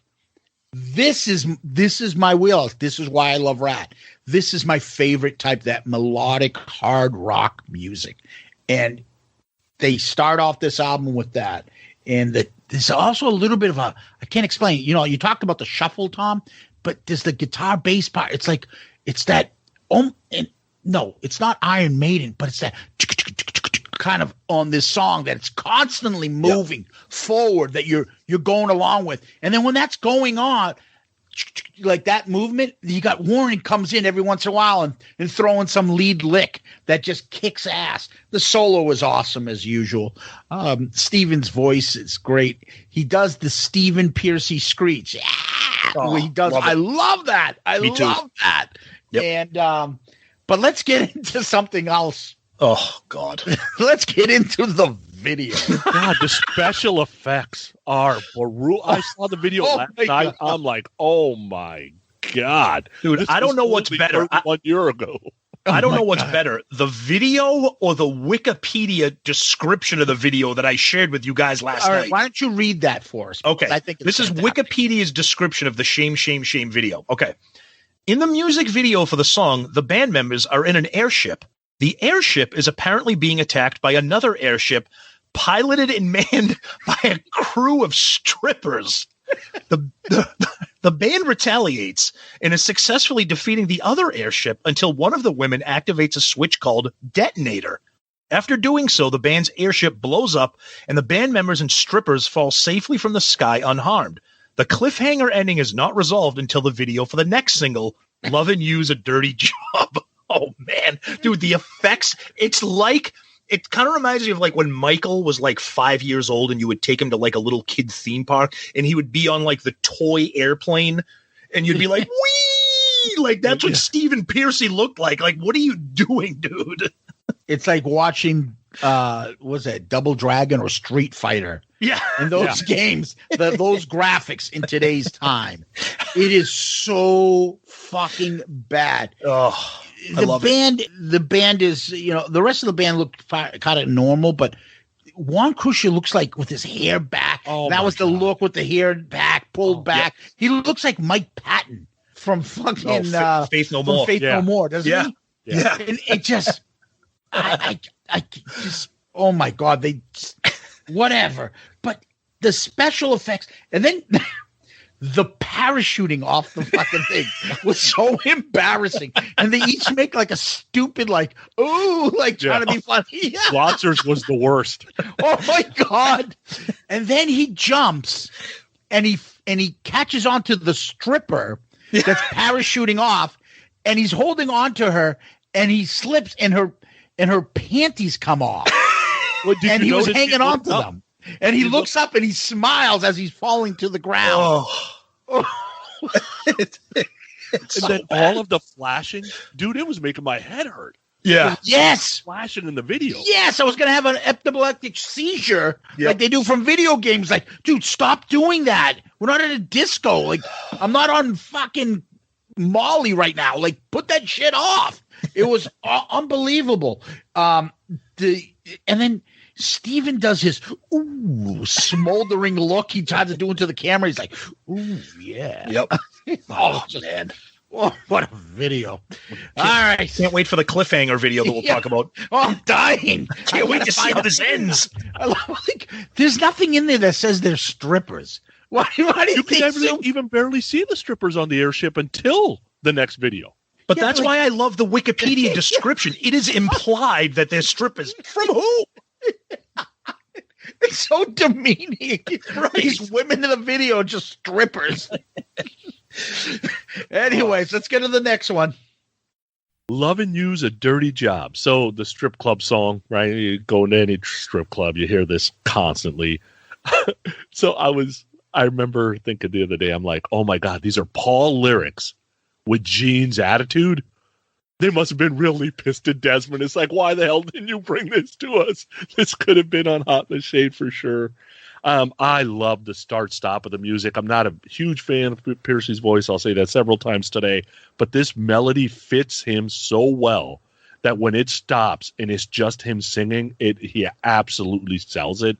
And he even does, and Stephen doesn't do this often, and maybe this is a Desmond Child thing too. Even at the end of the song, he's doing a little bit of riffing and vocal gymnastics on the fade out, which he doesn't normally do that. So that's got to be Desmond. That whole I'm gonna bridge, that is all Desmond. There's no way Ratt writes that at all. Oh, yeah. This song was absolutely swimming in my head all week. I had to be very careful because I had corporate visitors. I was in stores. I'm like, somebody asked me, what song are you humming? I'm going to have to lie and come up with a lie before somebody asks because I can't say Lovin' You's a Dirty Job since 90% of them were women this week. You should have grabbed executive vice president, pulled her in close, grabbed her ass and be like, Lovin' You's a Dirty Job. Yeah. I'm the man to do it. Yeah. Right. Sonny, this is a recurring problem for you with these bonus episodes. You have these songs swimming in your head and none of them are appropriate. No. It's appropriate. This right here, perfect Stephen Pearcy Ratt sleaze. Just that it's like that slithering, dirty vibe that only Ratt and his voice can bring you. And there's a reason why this song is one of the most popular ones. Yeah, I love it. It's an earworm. It's catchy, hooky. The chorus, even if you don't like the song, you can't help but have that chorus stuck in your head far long after you've listened to the song. So definitely a standout. And I just hurry up, Zeus, because we got to get to the cliffhanger video. I got to find out what happened to the implied strippers. Because I think they took a bunch of Tears Are Falling and threw it in the video, so we got to get to it. Yes. Loving You's a Dirty Job by Warren DeMartini, Stephen Pearcy, Juan Croucier, and Desmond Child. Yeah. So I know you say it's sleaze. I know it's that, but I still feel this is the Desmond part of the album. Oh, yeah. The previous song was old Ratt. This is new Ratt. And this is the Bon Jovi influence. To me, I think of Bad Medicine in that kind of vibe at this point that comes off. It's a nice, fun riff. The song is fun. The lyrics are sleazy cheese. And then I put the same thing, Sonny, the bridge. I love that. I love that bridge. It makes this, you know, I always talk about that fine line. There's a fine line of hitting this just right. Desmond Child comes in and hits that fine line with them to make it into the Bon Jovi type of songs and pulls it over to that like catchy, wow, this is a well-written kind of song. It could come out to be like kind of cheesy and embarrassingly bad with the title and stuff, but actually that actual pre-chorus actually brings it over. I'm a big fan of this, and Warren has a kick-ass solo. So video time. Go ahead, Tom. All right. What do they say in the video? Here's the Wikipedia description. In the music video song, the cliffhanger from Shame, Shame, Shame is resolved. Oh, thank God. Wait. Think of the buildup. There's a cliffhanger from him falling out of the sky and pulling strippers' pants down. Dude, this description is so awesome. The band performs on what appears to be another planet, where the dueling airships from the previous video crashed and landed. They seduced the rival stripper-manned airship. Wait, it gets better. They seduced the rival stripper-man airship with their hot looks, musical abilities, and slick moves. It is implied, this is the best, more implications here. It is implied that they all receive sexual favors from the strippers afterwards as a reward. Who wrote this? Juan wrote this. This is Juan's burner account right here. Oh, that is the greatest description of a video ever. It's so written by somebody that's so brainwashed by Ratt. Won them over with their slick moves and good looks. No, hot looks. Hot looks. And it's assumed they got sexual. It's so bad. You know what the big miss is at the end of Shame, Shame, Shame, they should have put To Be Continued. But I don't remember seeing that. So I didn't know that the two videos were linked. Yeah, you didn't know what you were missing. There was no exciting cliffhanger. But this video, they're just like in like chambers, like somebody's in chambers. Right. And it's just like, the next thing you know, they're in like what looks like to be the Foxy Lady shower room. Right. Foxy Lady, like I think like 5 of my friends have had bachelor parties, including my own. And they would have the shower room. One fucking idiot would get in there, and then people would, like the chicks would beat them too in the shower. Yep. That's what I was saying. It's very Tears Are Falling. It just doesn't have all the bright colors, right? But there's water, there's latex, chicks. Yep. There's Stephen Pearcy with his looks. Yeah, this was. But overall, I love the song. So let's go scratch that itch. For Scratch That Itch, I wanted to share something I found. Robbin Crosby in an interview in 1990, right? He says, when we first decided to work with an outside writer on the album, it was originally planned to be only for a song or two. But once we started working with Desmond, everything flowed so well that we decided to keep him involved in all the songs. But all the songs were written by the band prior to Child's involvement. The studio guru put to his touch on many of the arrangements and polished some rough lyrical refrains. So that's from Robbin, right? Okay. And it kind of shows up in this song to me because the first part of both verses feels very Out of the Cellar Invasion. But then the second part of both verses like goes to a different place. And it's like, are you trying to write a Poison song? Because I'm sorry, I'm not in love with Bret Michaels, but Stephen doesn't have that same swagger. And it's like polar opposite of the previous song because to me, it doesn't fit Stephen's voice. So this is where I kind of come to a realization of when Warren went to the guitar solo, I'm like, oh, I only really listen to this band because of Warren, right? Here's a perfect example of there's no reason to listen to this song unless Warren is playing because it doesn't really fit Stephen. And it really feels like that. What was that pop-up game when you put the square peg into the round hole? What was that? Perfection. This it kind of feels like Desmond's kind of shoving this thing in, whether it fits or not. Wow. All right. Our first good disagreement on this. So these are the kind of songs where I really like Stephen's performance with his vocals, because he ramps up that rasp, that higher squealy pitched rasp that he can do. I think I love that it's an upbeat song. So you had Shame, Shame, Shame, then you slowed it down with Lovin' You's a Dirty Job. Then the thing that really sticks out for me is like the hard kick-ass chorus, where the chorus isn't even really melodic. It's just Bobby Blotzer just pounding on the drums as you got that squeal from Stephen Pearcy just saying scratch that itch. And then it goes back into the verses, which have a nice upbeat Ratt groove to them. So is the song perfect? No, like you said, Sonny, you could definitely see the Desmond Child's fingerprints on portions of this song, but I think there's still enough of the old Ratt to keep me entertained in this song. Scratch that itch. Stephen Pearcy, Juan Croucier, Desmond Child. All right. Do you like the cowbell in the beginning? Love it. How can you not love cowbell? I was waiting for you to say something there. I don't like the chorus. I think that's the worst part. You know me. I don't like, you're in the cycle circus. Scratch that itch. Yeah. But neither of you brought up the fact, scratch that itch. What do you got? Fucking crabs? Syphilis of the fucking penis? What do you got? Scratch that itch. That's not a positive thing. Well, you never know. And if she's got an itch down there, yeast infection, vaginal scent, stinks. Nice. Put a sticker up there. There's even a line in the song that says, "Love's like a bug that you catch in a snatch." That's a line. Anytime you can throw that word into a lyric, snatch. I love it. It's such an underused word. So if that's not about crabs, then what is it? Oh my God. That's just... it's probably based on some experience he had. Yeah. It does have a real nice solo that goes right back into the song. And I love when we can do that. We're one step away from the next track. Let's hit it.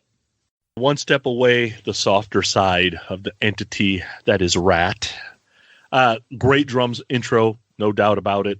And I think the song is really good for a sleaze rock band with a smoother vocal. I think it was on the listen backs where Desmond's like, oh, fuck.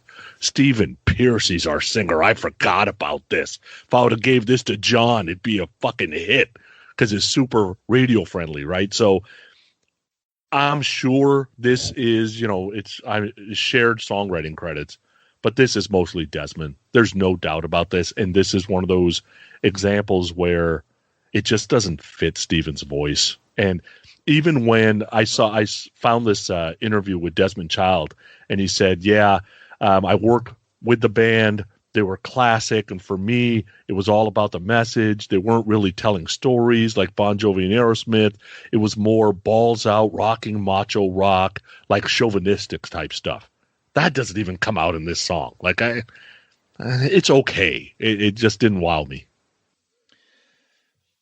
This is a excellently crafted pop metal song for the era, for the exact wrong fucking band, like Sonny said. This could have been a spectacular song if Def Leppard or Poison did it, particularly Def Leppard. The way that the melody of the guitars, the choruses, the verse, even the lyrical content. Stephen Pearcy, dude, when you're trying to sing like some kind of love song and you go, girl, am I getting through? It ain't working, brother. It ain't working. You ain't doing it. It was the eye move. You should have seen the facial expression. God damn, this is in video. It makes when I was like, like ships in the night. Like, dude, you're Stephen Pearcy from Ratt. I don't ever want to hear Ratt do a song like this ever again. I can picture Desmond being like, look, I got this song. Poison doesn't want it right now. Def Leppard doesn't want it right now. You hired me. I'm doing let's give it a shot. And Sonny, you were probably like on the playback, Desmond's like, oh fuck. This is like Paul Stanley trying to sing Let's Stay Together. This shit ain't gonna work. Just skip it. So it just doesn't work. It just doesn't work for Ratt at all.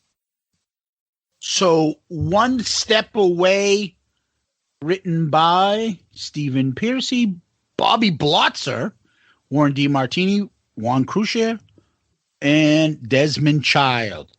Take what Sonny and Tom said and throw it out the window because they don't know what the fuck they're talking about. I knew you were going to love this. I love this. Fucking love it. They pulled it off. And no, this isn't meant for Poison. Poison couldn't pull off this. Poison can't pull off shit.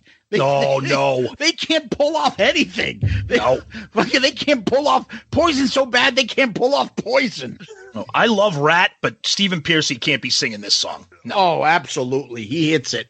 And as a matter of fact, Tom, I'm going to get to the part, and if you can see my notes here, you have highlighted. Love the Stephen Screech. Girl, am I getting through? And I have that same thing saying how bad it is. Oh, no, I love that Screech. He put some passion behind there. This isn't meant for any of those bands. Def Leppard can't do songs like that. Def Leppard is more popish. This is storytelling. Def Leppard doesn't do storytelling type of songs. Oh, that's fucking Bon Jovi. This is meant for Bon Jovi. This is not meant for Poison. Poison sucks. This was meant for Bon Jovi. That's where he was going with this. And I think they fucking hit it. It's very melodic. It's catchy. It's an actual story song. It's like when you hear certain songs on, it's like someone liking Kiss and all of a sudden hearing King of Hearts. Like, oh, Paul can't do this song. To them, they're not used to him doing that or Kiss writing a song like that. Oh, Silver Spoon. What the hell is that? This doesn't go. Paul can't pull this off. To me, I love Ratt. I think they can pull it off.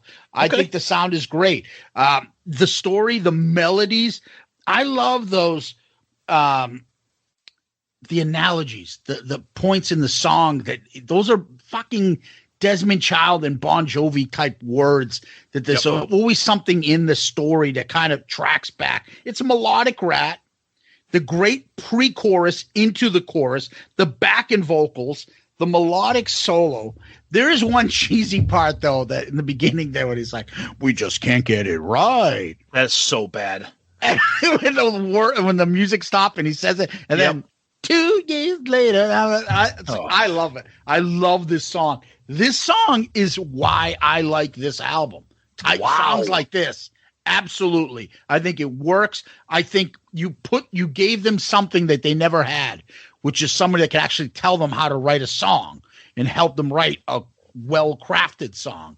Okay. But I love their other style. So this is, you go from typical Ratt to Bon Jovi to typical Ratt back to Bon Jovi style.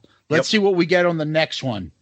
Hard time. So Pearcy definitely has a voice that's recognizable because he's the only person that I can think of that would sing that line doing hot time, right? Like that weird phrasing he has like that. It only works with him. I love that the song starts with a guitar solo because I'm like, all right, Warren, go for it.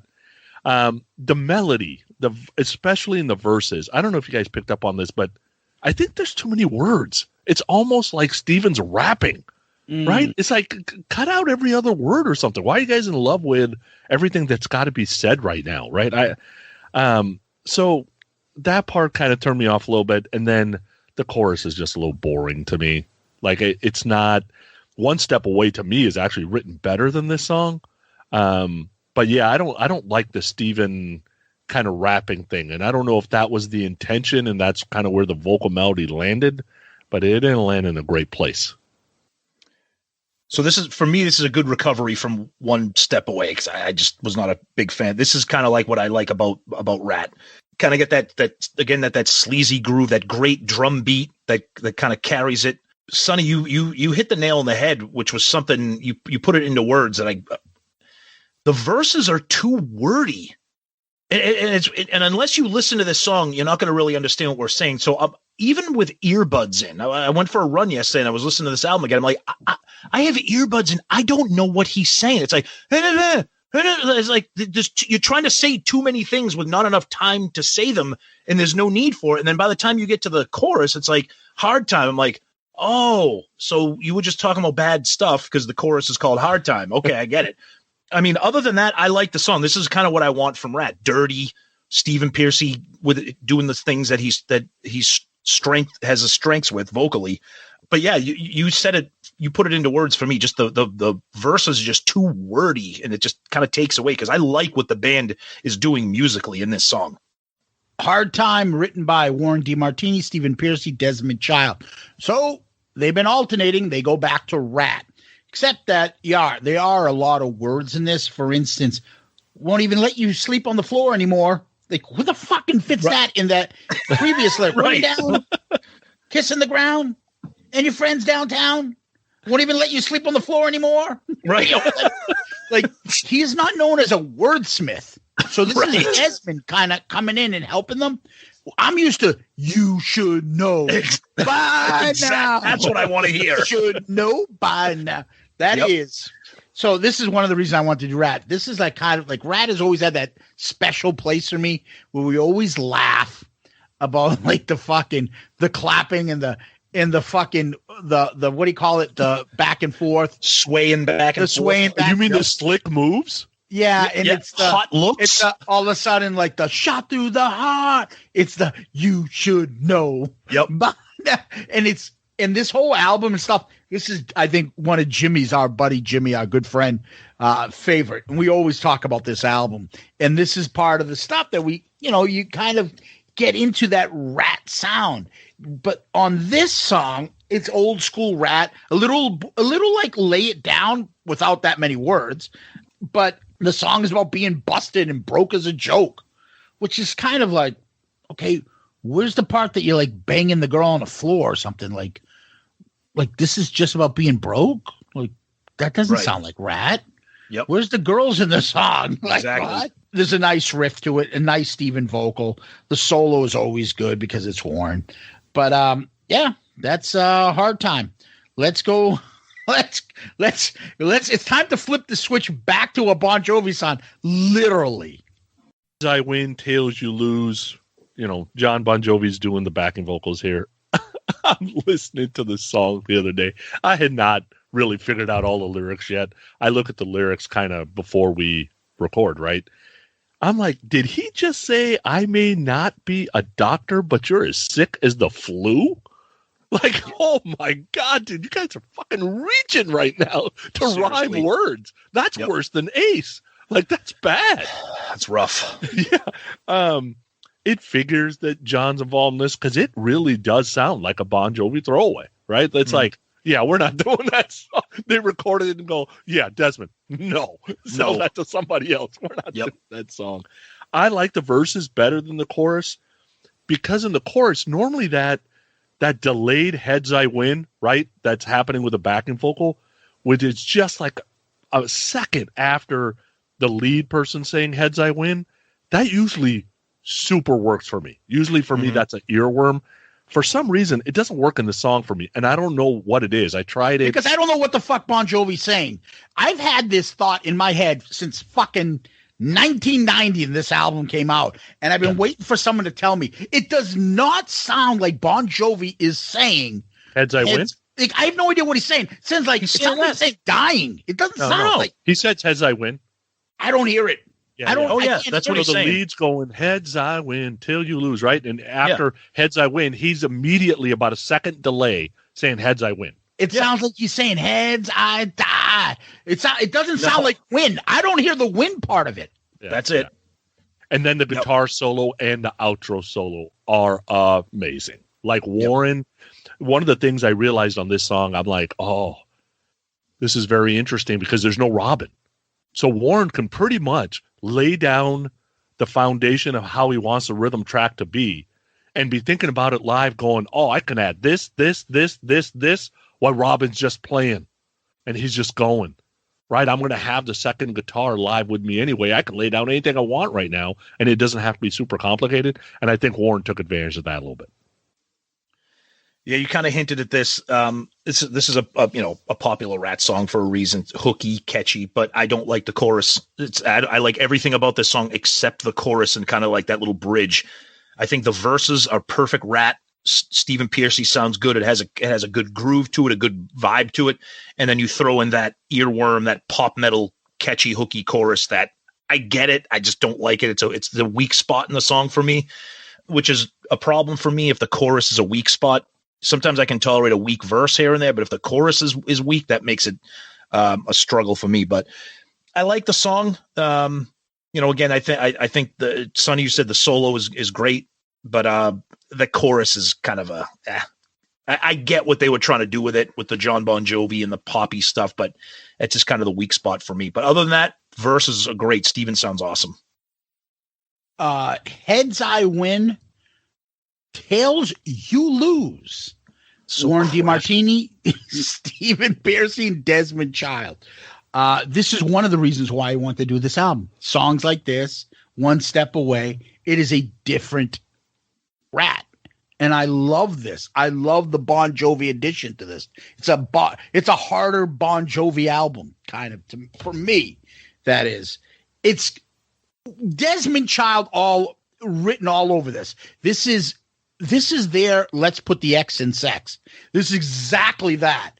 And it follows that line. So let me prove the point. You know, like Paul Stanley is fucking going, what the fuck, Desmond? Yep. You didn't get lines like this. I may not be a doctor, but you're sick as a flu. I may not be a Sherlock, but you ain't got a clue. May not be a preacher, but I'll tell you the truth. May not be a surgeon, but I'll cut you right through. Fucking love great lyrics. These are fucking so cheesy. They're like, they're let's put the X in sex by Ratt. It follows that line, and it's that line right across. Do you go too much? Nope. They're right there. They hit it. I think this hits it out of the park. I love the chorus, but like I said, I have a problem that I could never understand what Bon Jovi's singing in the background. It always felt like he's saying something like the word die in it.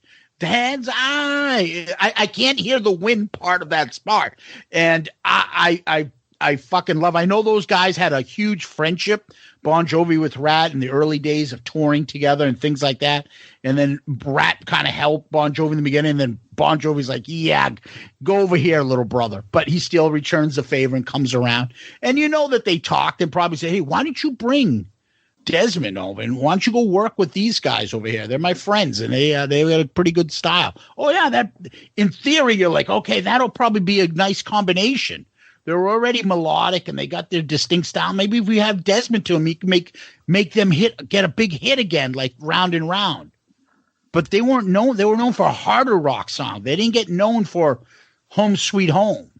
So adding Desmond doesn't like it brings them down from their harder sound, and maybe that alienated some people. But I love it. This is so fucking catchy. I love the chorus and lyrics, and it's just very Desmond Child, the song. Very Desmond Child. And I think he's one of the reasons why I like his contributions to a lot of the Kiss material. Yeah, now, and I didn't realize either that Robbin Crosby contributed a little bit to John Bon Jovi's Blaze of Glory album too. So there's a little bit of connection there too. I didn't know that until we started doing some research on this album. I didn't know there was a connection there as well. So that's kind of interesting too. Yeah, and there's, of course, like it's almost like it's redundant to say, yeah, and there's a nice Warren solo. But the fact is, like, you're right, Sonny. Like, I think he's so used to doing what Robbin does. He's like, oh, I can just do this, and then let me have my fun with my own stuff. Like, I'm creating for both of us. Oh, that's awesome. And I can just tell him, this is what I really wish you would just play over here. Here you go. Just have fun with this over here. I got this for you. And now I'm going to have this and get to do all that. I think it worked, and I think this is his lead licks are just phenomenal. And they're catchy and melodic. And that's what I love about this kind of era and this type of music. So let's go to the next one.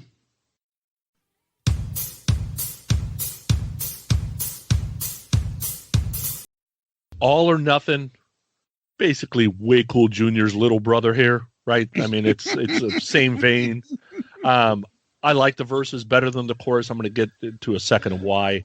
Again, a great guitar solo, and that song just kind of has a cool groove all the way throughout. And I remember going, who the hell is doing those crazy vocals? That's Miriam Val. She was in a band called Desmond Child and Rouge from the 70s. So that's the connection they got. Here's my problem with the chorus. It has to have a different feel than the verses, and it just kind of goes. And you don't know what the difference is. Like, oh, did the chorus start now? Oh, he's saying all or nothing. So I guess the chorus stands out. And the problem with Stephen's voice is he can't do that with his range. He can't do that with the dynamics of his voice. He can't do it on his own. So you have to help him along with some sort of transition that gets you to the chorus. And when you don't write that, the chorus just gets lost in the mix. And that's what the problem is for this song for me. Oh, a couple problems with this song. Here's how the conversation went, I think. Desmond approached the band and said, hey, guys, remember that horrible song you had that for some reason was a hit called Way Cool Jr.? Let's remake that song, but let's make it so much worse, and let's make sure that it's really bad. I'm going to throw horrific gospel singing in at the end of it. I'm going to create an outro to this song that is so bad that no one's going to forget how bad this song is. The song is just not good. It's just not good. It like you said, it is Way Cool Jr.'s little brother. I don't like Way Cool Jr., so I don't like his little brother. I just nothing about this song that I like. This is a dead spot for me on this album, pretty much all the way across the board. And there's not a lot of dead spots on this album at all. But All or Nothing for me, just a weak attempt to try to kind of revisit, Way Cool Jr. And I don't like that song, so I sure as shit don't like this one. You don't like Sonny, so you're not going to like Danny either. If you don't I like Sonny, you a little bit. Like I like you a little bit. Danny seems like a nice kid, so I think I like him even more. Way Cool Jr. Written by I was gonna say exactly. All or Nothing, not the Whitesnake All or Nothing, which is much better. Warren DeMartini, Robbin Crosby, Stephen Pearcy, Terry Kilgore, and Desmond Child. Oh. Do me a favor. Google Terry Kilgore. So I try to Google him. Just Google him right now. I don't know who he is, but on the right side is a picture. I guess this guy used to be a member of Virginia House of Delegates. He's got the biggest, thickest porn mustache that I've seen. I just find there's no way that's the same guy. No, it's not. Oh, okay. Dude, he looks like a game show host from like the 70s. I was trying to see if I could find anything about him, but this small politician from Virginia comes up. Wink Martindale shows up. Looks like fucking Dean Bill Bobber from exactly. fucking Stonehill with that mustache. I don't know why I found it funny, fucking this guy. But anyways, and Desmond Child wrote this song, All or Nothing. I didn't call it its little brother. I called it Way Cool Jr. Part 2. Sleazy, bluesy. I like the lyrics. I love the delivery. I ain't ever going to back that fucked up scene. Oh, man. Oh, they throw a fuck in the lyrics. Wow. This is a little bit more mature Ratt. A nice, really long solo by Warren. I think he shines on this song. And then I think at some point, Desmond Child said to them, hey, guys, I'm good friends with Paul Stanley. And if you haven't heard, I had some help on them on their last album. And they got a great track on that last album they did. It's called Silver Spoon. And I'm actually friends with Nell Carter. So she'll come on and she can do a part in this song. Terrible. I don't know why Nell Carter makes an appearance at the end. Yes, I know it's not Nell Carter. But Desmond Child brings his rouge to perform at the end of this. And it's like silver spoons. I don't know. But why is that there? Like you're Ratt. Why do you? Because it's just being different. I think they're trying to add a little bit more texture, be a little bit more mature. Why is it in Silver Spoon? I say the same thing. So for the same thing, probably that the best you're making song. comments. Probably the best song on the album. And you throw that in there. Okay, but same thing. But you're used to it, right? So for me, I don't know. Maybe it'll work on you. But maybe when we first listened to Silver Spoon and King of Hearts and all that stuff back in Hot in the Shade. A lot of the long-term fans like, what the fuck is this? Oh, this isn't him. They can't do this. They can't. Me and you love it. We're used to it. I love that shit. Yep. I got used to this, and I love this, them going on a limb and trying something different. You say you know the hits, you know the Ratt sound. This is not the Ratt typical sound that you hear. So No. to you, it might be a little bit different. I like it. I think it's great. Okay, cool. And that's All or Nothing. Next. Can't Wait on Love. I am a sucker for a good start to the song, right? That whole, I can't wait on that. I'm always hooked on that. The lyrics are cheesy as fuck. These lyrics are worse than Bang Bang You. I'm sorry. I like Bang Bang You lyrics better than this. Nothing's better than those. The song's catchy, very 80s, super radio friendly. I think it's the best guitar solo on the album. I think this is Warren's best solo. Could have been a hit in 86, 87. This most likely would have been the single if this thing comes out 4 years earlier. Song has good energy. It rocks. Bang Bang You lyrics are better. Oh, Jesus. Cut that clip, because you're never going to hear anybody say that ever again. Yeah, I agree with everything you pretty much said, except for one thing. I don't like that the song starts off with him screaming the name of the song. I don't like that he starts off with "Can't Wait." I don't like that. I don't know why. I mean, but once the song gets going, I fucking love the groove. Again, the drum beat. They're very unique Ratt-like drum beats. The pattern that they're using with the cymbals and the bass drum, it creates like a shuffle drive to the song. And this is another one that has it. And I love it. I think this is a standout track. It's too bad it's buried near the bottom of the album. But yeah, this is everything that I want in a Ratt song. Really, really good groove. Awesome solo. You said it, Sonny. Awesome solo here. Definitely a standout on the album for me. Can't Wait on Love, written by Robbin Crosby, Juan Croucier, Warren DeMartini, Stephen Pearcy, Blotzer, and Desmond Child. So the whole band in Desmond Child wrote this song. It's old school Ratt. It's got the nice guitar in the beginning. And I love that you can always pick out the rhythm and the lead. Yep. They're not just duplicating themselves. Warren's doing his own little thing, and he's extenuating like in between the lyrics and stuff and adding something in a groove.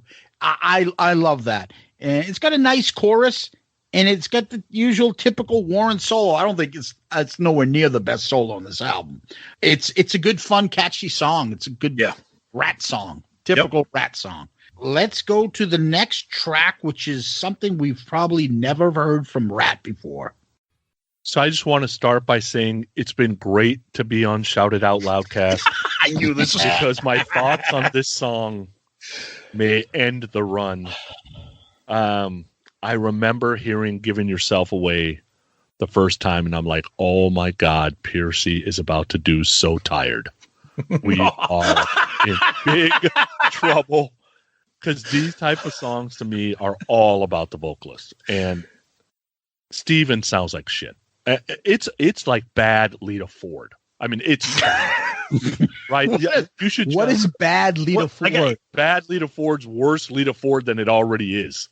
Like that bad. You ever heard Lita Ford sing a slow song? Oh, it's brutal. Yeah. I say, this type of song, like Sell It to Vixen and Move On. Like even Warren couldn't save the song.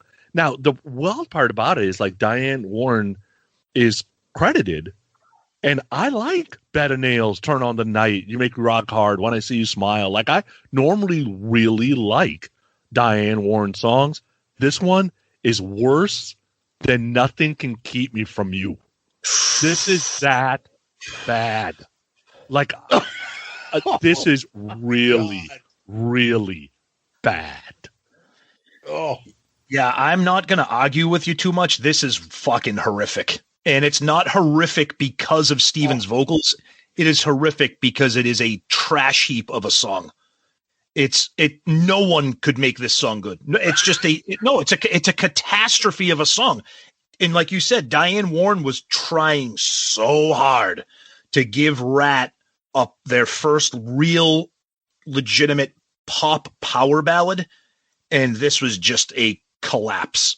And to have it be so bad with Stephen Pearcy's vocals that is not suited to this kind of song just makes it a double whammy of a mess. And I never liked this song when it was popular, when it came out. Listening to this, I realized how much worse it is after 20 years. It's 30 years, whatever fucking year we're in right now. I don't even know. It's just not good at all. Giving Yourself Away, written by Stephen Pearcy, Diane Warren, and Desmond Child of Armageddon fame. Right? Wasn't that her? Yeah, I don't want to miss a thing. Yeah, that's her. Yep, yeah. Exactly.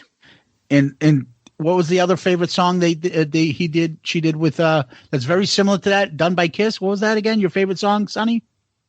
What, nothing can keep me from you? Which is better than this song? Dumpster Fire. Oh, the two of you guys can go fucking ride a big, spiked, hairy cock. And it will feel better than listening to this song. I'll tell you that right now. Well, I'm glad that you'll enjoy yourself at least. Yep.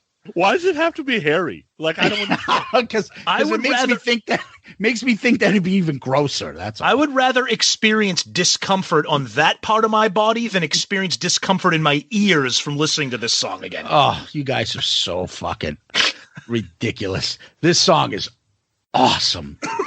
Awesome. My God, I just took a sip of water, almost just destroyed my computer by spitting it all out. You guys don't know what you're talking about. You just called this song awesome? It is. It's absolutely awesome.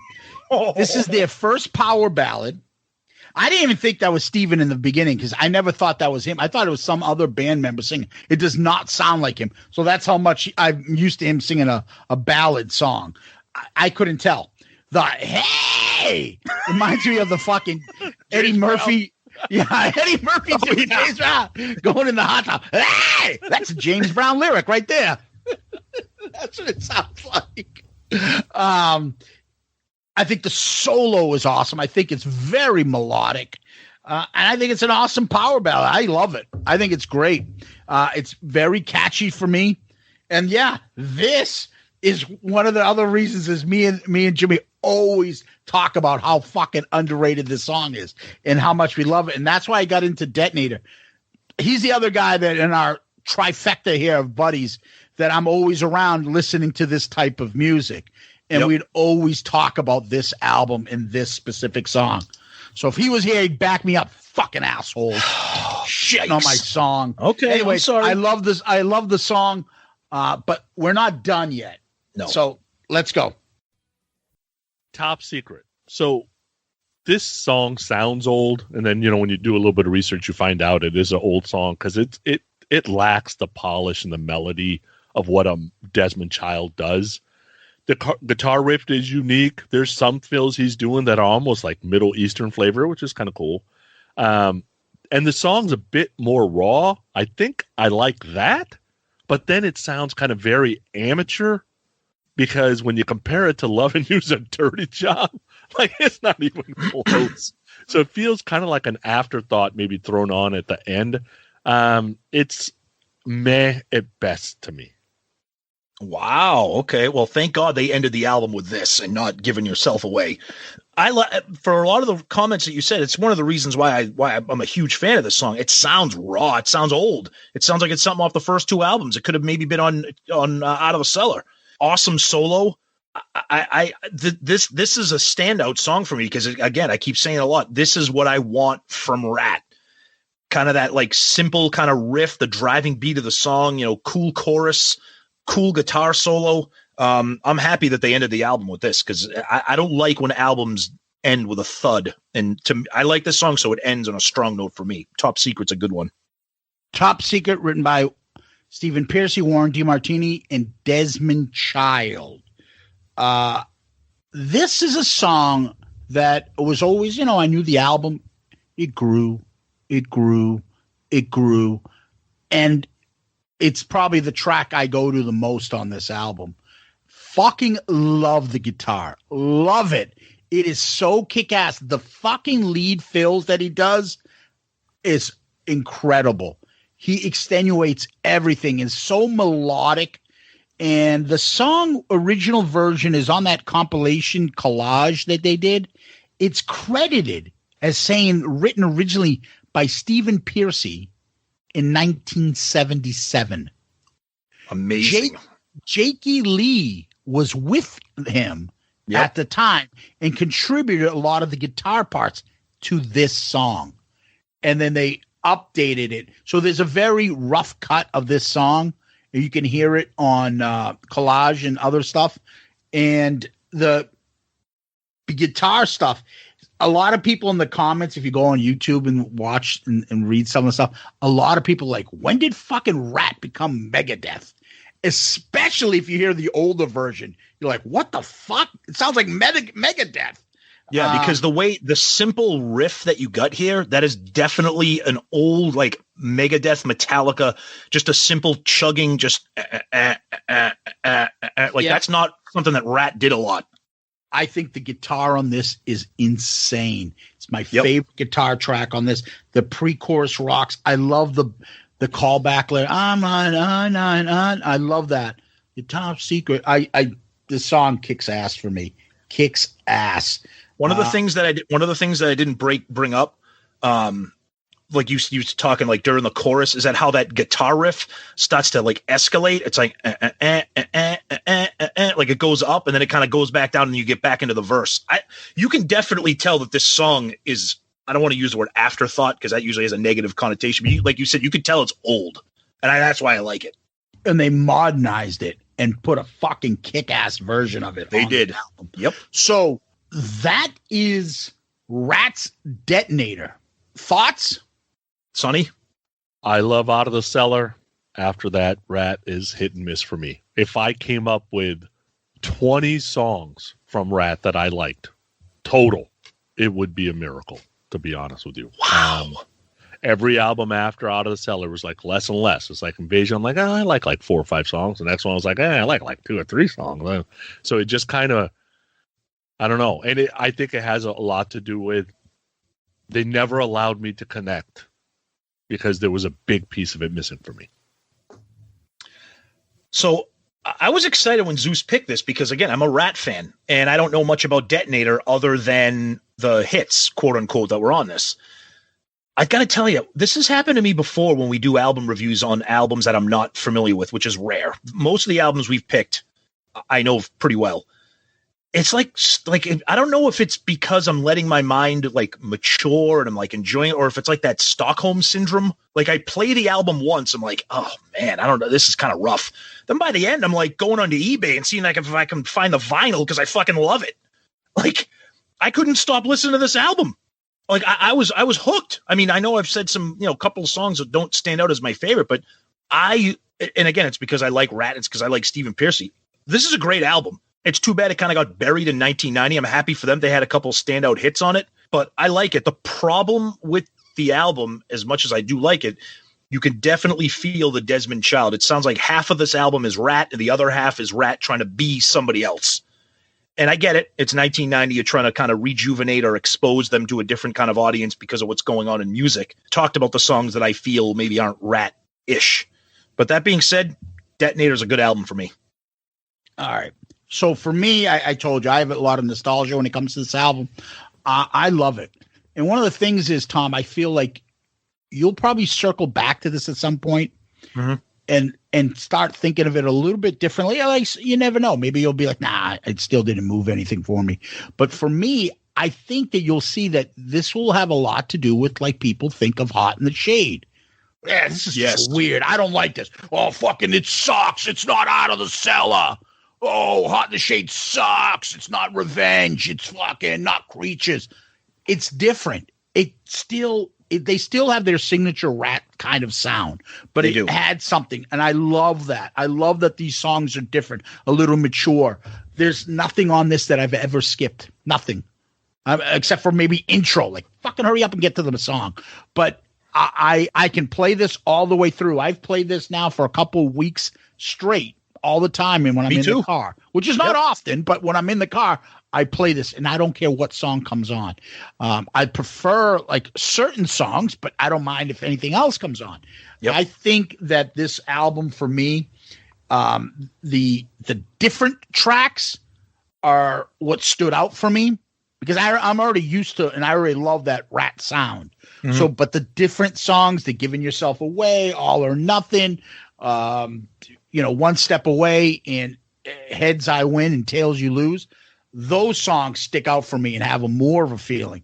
Those are the songs that you're like, I don't like this stuff. It's different. I always like to say, give it a chance, and you'll see. But to me, I've loved this album. I feel it doesn't get any attention or love. It got lost in the shuffle. And actually, the last 3 albums from Ratt really got lost in the shuffle in the 90s and 80s after Invasion. And it's too bad because there's some great music there. And if you're a fan of Stephen Pearcy and Warren DeMartini's guitar and the Ratt sound, I think you would love this. So that's my opinion on it. You know what we do now? We go to song and we rank them. So there are 11 tracks here. Okay.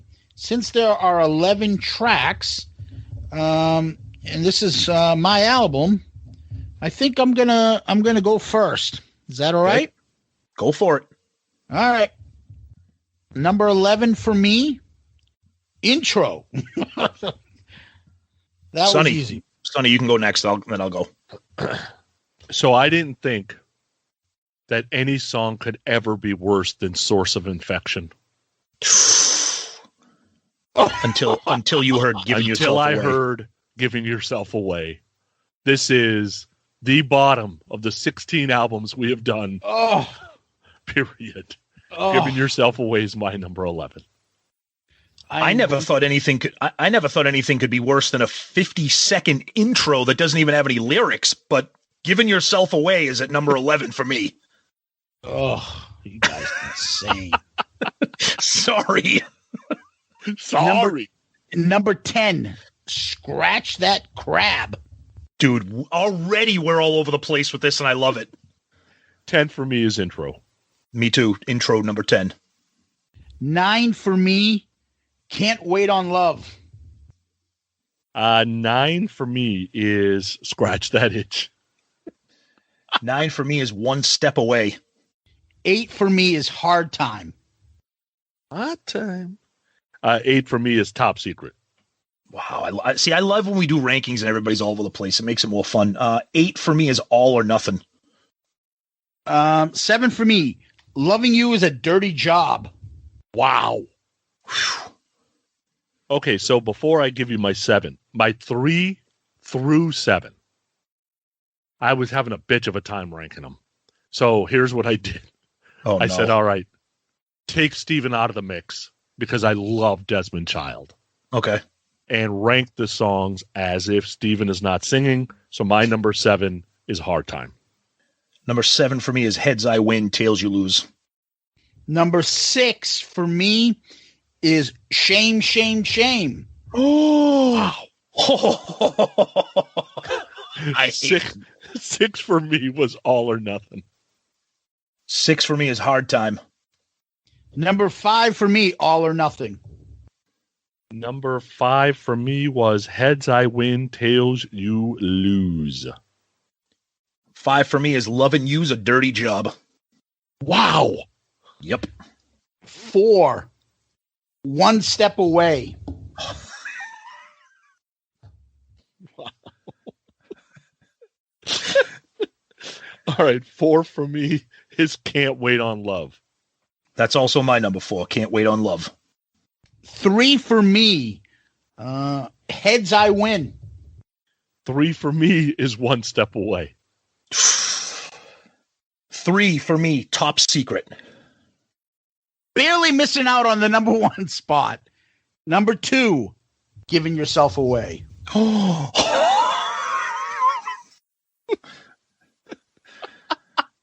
Wow. It was nice knowing you guys. My number 2 is Shame, Shame, Shame. Number 2 for me is Scratch That Itch. Number 1 for me, without a doubt, best guitar, fucking Top Secret. Number 1 for me, without a doubt, best song on this list, Lovin' You's a Dirty Job. Number 1 for me, without a doubt, everybody else was competing for 2 through 11. Shame, Shame, Shame, number 1. It's always been one of my favorite Ratt songs. All right, what do we got? All right, so the top one is Shame, Shame, Shame. Number 2 is Top Secret. And number 3 is Lovin' You's a Dirty Job. Wow. Interesting. Those rankings were all over the place. They were. Yep. I like when the albums are like that, though. Yeah, you guys don't know what you're talking about. But that's all right. We still love you. All right. Let's move on over to album covers. So, we have reviewed so far Appetite for Destruction, Slide It In, OU812, Super Unknown, Pyromania, Load, Peace of Mind, Bon Jovi, Blizzard of Oz, Jar of Flies, Winger, Singles Soundtrack, Mechanical Resonance, Odyssey, Hailstorm. Where does album covers rank for you, Tom? And do you need me to read off what you have so far? Nope, I have mine right here. So my album covers, I have Blizzard of Oz, Peace of Mind, Appetite for Destruction, Pyromania, Mechanical Resonance, Slide It In, Hailstorm, Odyssey, Jar of Flies, Super Unknown, Singles, Bon Jovi, Winger, Load, OU812. And on the heels of me last episode, Hailstorm, saying nothing will ever knock OU812 out of the basement, 1 month later, I changed my mind. Detonator out of the cellar and into the cellar of my rankings. That is the worst album cover because I don't even know what the fuck it's supposed to be. If you gave me the version of the woman pressing the button, if that was the standard issue cover, maybe, but the rest of it is just ridiculous. So that is last. OU812 has been saved from the cellar. I still don't know why that's so fucking last. I don't know. I don't know either. Sonny. So I had ranked mine Peace of Mind, Slide It In, Blizzard, Pyromania, Appetite, Mechanical, Hailstorm, Bon Jovi, Singles, Winger, Super Unknown, Jar of Flies, Odyssey, OU812, and Load. And, I had a hard time with this one, but I'm going to put it right after Bon Jovi and before the Singles soundtrack, since she looks like a boy. So I'm going to put it in between Bon Jovi and Singles. I think that's the worst fucking. I don't get it. How is that fucking this better than Jar of Flies, Super Unknown, Wingers, and Odyssey and OU812? I don't know. I just look at it going, oh, that's interesting. I don't know.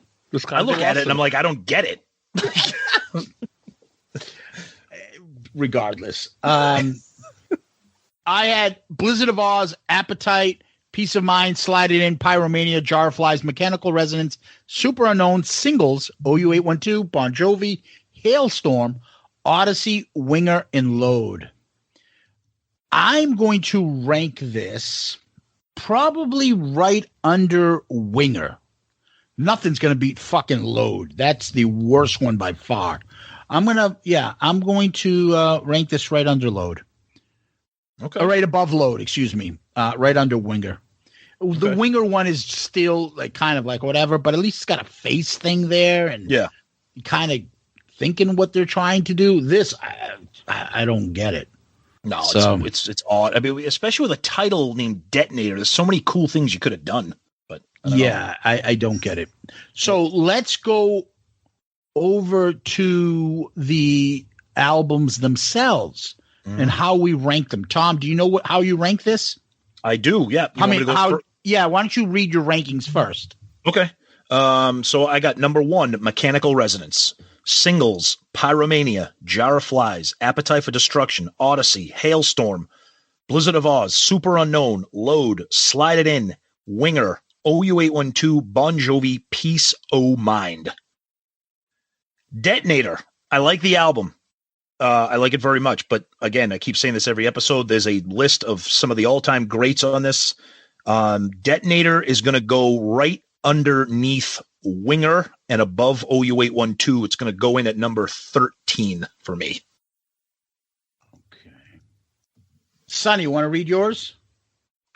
So my ranks went Hailstorm, Slide It In, Appetite, Mechanical, Pyromania, Winger, Peace of Mind, Bon Jovi, OU812, Blizzard, Odyssey, Singles, Super Unknown, Jar of Flies, and Load. And this one is going to end up between Singles and Super Unknown for me. And that is really on the top 2 songs, Lovin' You's a Dirty Job and Shame, Shame, Shame. Okay. So above Super Unknown. It's in between Singles and Super Unknown, yeah. Okay. So you're throwing a Ratt album sandwiched between grunge. That's not good right. That is not a Sonny Pooney rating of approval. That's not good for the ratings. That's not good for the ratings. It's not a show thing. It is not a positive thing.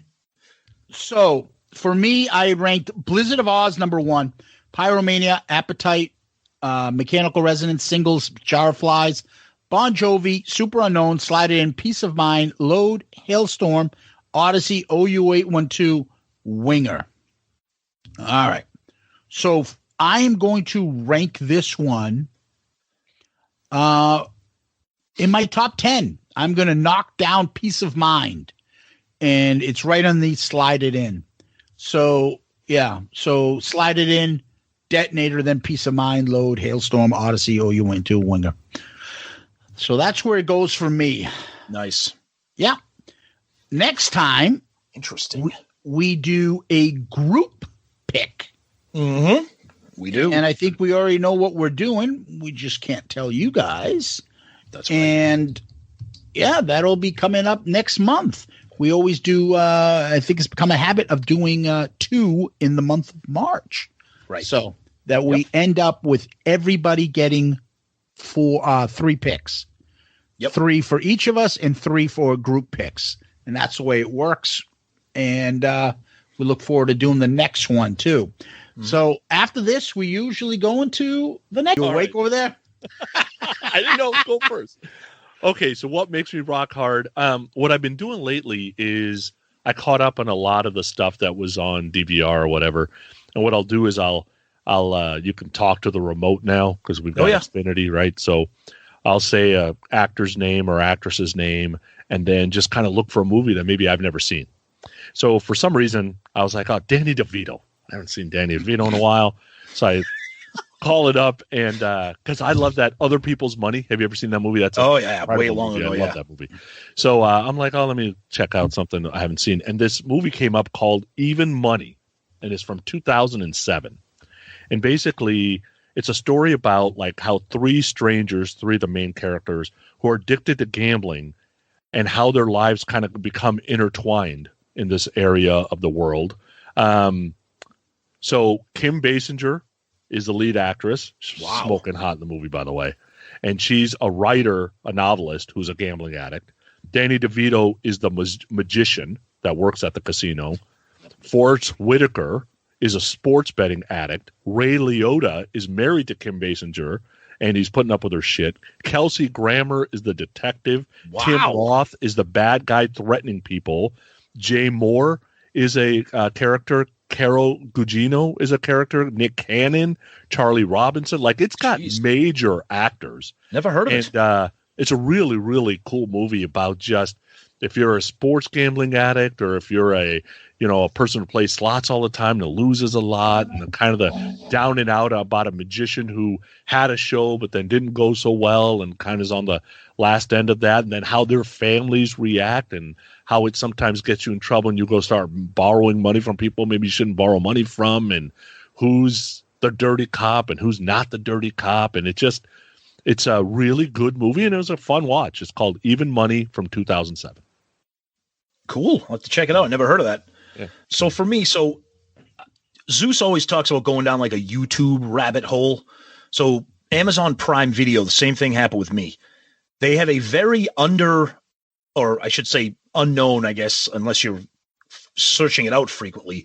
Their music documentary rock doc category is unbelievable. And I have just been finding myself falling down that rabbit hole.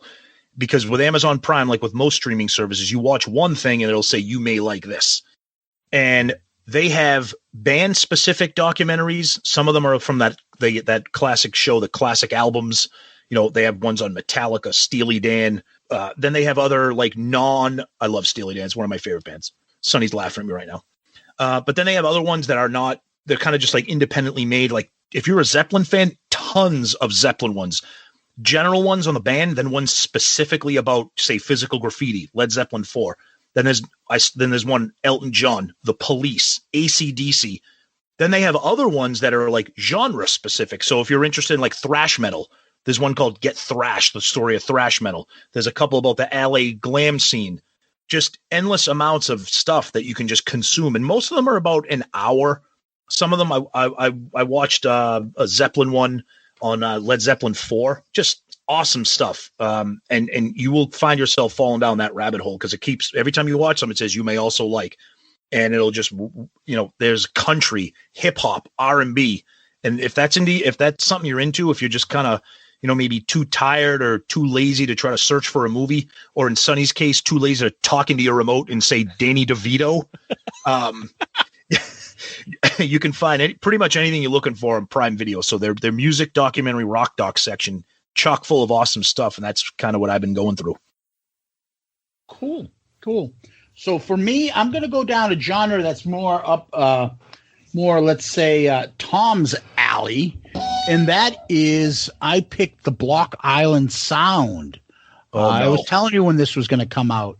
So for me, I saw it. It's 2020. It's like kind of a horror movie, but it's not a slasher horror movie. It's like a foreboding kind of something's out there kind of thing. It's written, directed by Kevin McManus and Matthew McManus, and it stars Chris Sheffield and their sister, Michaela McManus, who is probably my favorite woman of all time because she was in Law and Order as one of the ADAs on SVU. Kim Graylick. She's so fucking incredibly hot. Oh my God. I feel like I feel bad. I'm watching their brother's movie, their sister's in it. I'm like, oh my God. It's fucking gorgeous. Anyways, those two guys are also writers and stuff. They've done a lot of good stuff. They're part of the what's the Karate Kid series now too. They're writers and producers on that too. Cobra Kai and stuff. So the other big thing is that they're all, and the people that acted in this are all friends of that family, the McManus family. It seems like they're all actors in film industry, and they're all from Rhode Island, right down the street. And Block Island Sound, we know about it, Tom, being from Massachusetts. It's a part in Rhode Island. The movie takes place literally, I feel like down the street because I know that area and I've been there. And it's got a real New England feel to it, a real local feel to it. And it's done by two local kids. I've been waiting for this movie to come out because I like Sonny, Michaela McManus, anything she's in. I knew that this was coming out. So I've been waiting for this. And it's a good movie. I enjoyed it. I watched it. It was interesting. I thought the filming and the acting was tremendous. I'm not a big horror movie guy. But at the end in this movie, there's kind of a little bit of a voiceover, and it makes the whole movie make sense. And I found it really interesting, ties it all together. I liked it. I think you guys should give it a try. It's top 10 right now on Netflix. That's where you can catch it. And I believe right now it's got a 96 rating on Rotten Tomatoes. So I'm surprised if you haven't seen it, Tom. Oh, I've seen it, and I'm in that 4% that thinks it sucked. Oh, really? But here's the reason why, and I say this all the time. I'm an admittedly unfairly harsh critic to horror movies. Because that's all I watch when I'm not watching music documentaries. That's all I watch. All different kinds, supernatural, slasher, occult, whatever, every genre. I love them all because I'm just interested in the themes and the plots and the stories. This movie really, really had me going because I'm like, what the fuck is going on? But my biggest problem with horror movies is the ending of them. If they can't stick the landing, the movie just leaves me fuck off. You just took 90 minutes of my life. This one, I didn't feel satisfied because there was a lot going on. It was interesting. It kept me wanting to watch more to see what the hell is going on. Like you said, acting was great. Filming, the cinematography, it was all very well done. There was some interesting shit going on. I just didn't feel like it wrapped it up enough for me to have closure on what I had been watching for the 90 minutes. Maybe I'll give it another shot. But I was expecting a lot because I remember we talked about it a year ago because it is a local movie. Yeah. But again, I am an admittedly unfair, harsh critic when it comes to any kind of horror movies. So you know what this reminded me of more? And see, I don't even know why they called it a horror movie. it's more like, and I don't want to give it away. If I talk too much, I might give it away. I know what you mean. So for me, it's more of like a Twilight Zone. Exactly. Throughout the whole movie, there's something going on. It's like a thriller. But I felt that ending, and we'll talk about it when we get off the air. Yeah. And the voiceover that harpened back to a small little scene in the beginning of the movie that you didn't think anything of, and you're like, holy fuck, that does make sense. Right. Holy shit. To me, that tied it in, and it would have been a perfect long episode of a Twilight Zone. So I liked it. And plus, I like to support local guys and things like that. And yeah, me too. And these two brothers, I guess they're twins. I hope they do well. So cool. Plus, Michaela McManus. There's something about movies that happen that are set in a place where you live, right? Yeah. And you've been around. Like, remember that Eddie Murphy movie, Metro? Yes. Right. Oh, that was horrible. It's in San Francisco. I absolutely love it. Because I've been there. I've bet on Russell Bays before. That was a jockey he was betting on. Like, I was like, oh my God, this is like, he could have been sitting next to me doing this kind of thing. Yeah. Right. Well, I've been to it's funny because I've been to Block Island and gone to a wedding on Block Island. So I know so seeing it, I was like, oh, okay. All right. That's kind of cool. Look, I shouldn't say it was horrible. It just wasn't satisfying to me. I wanted more.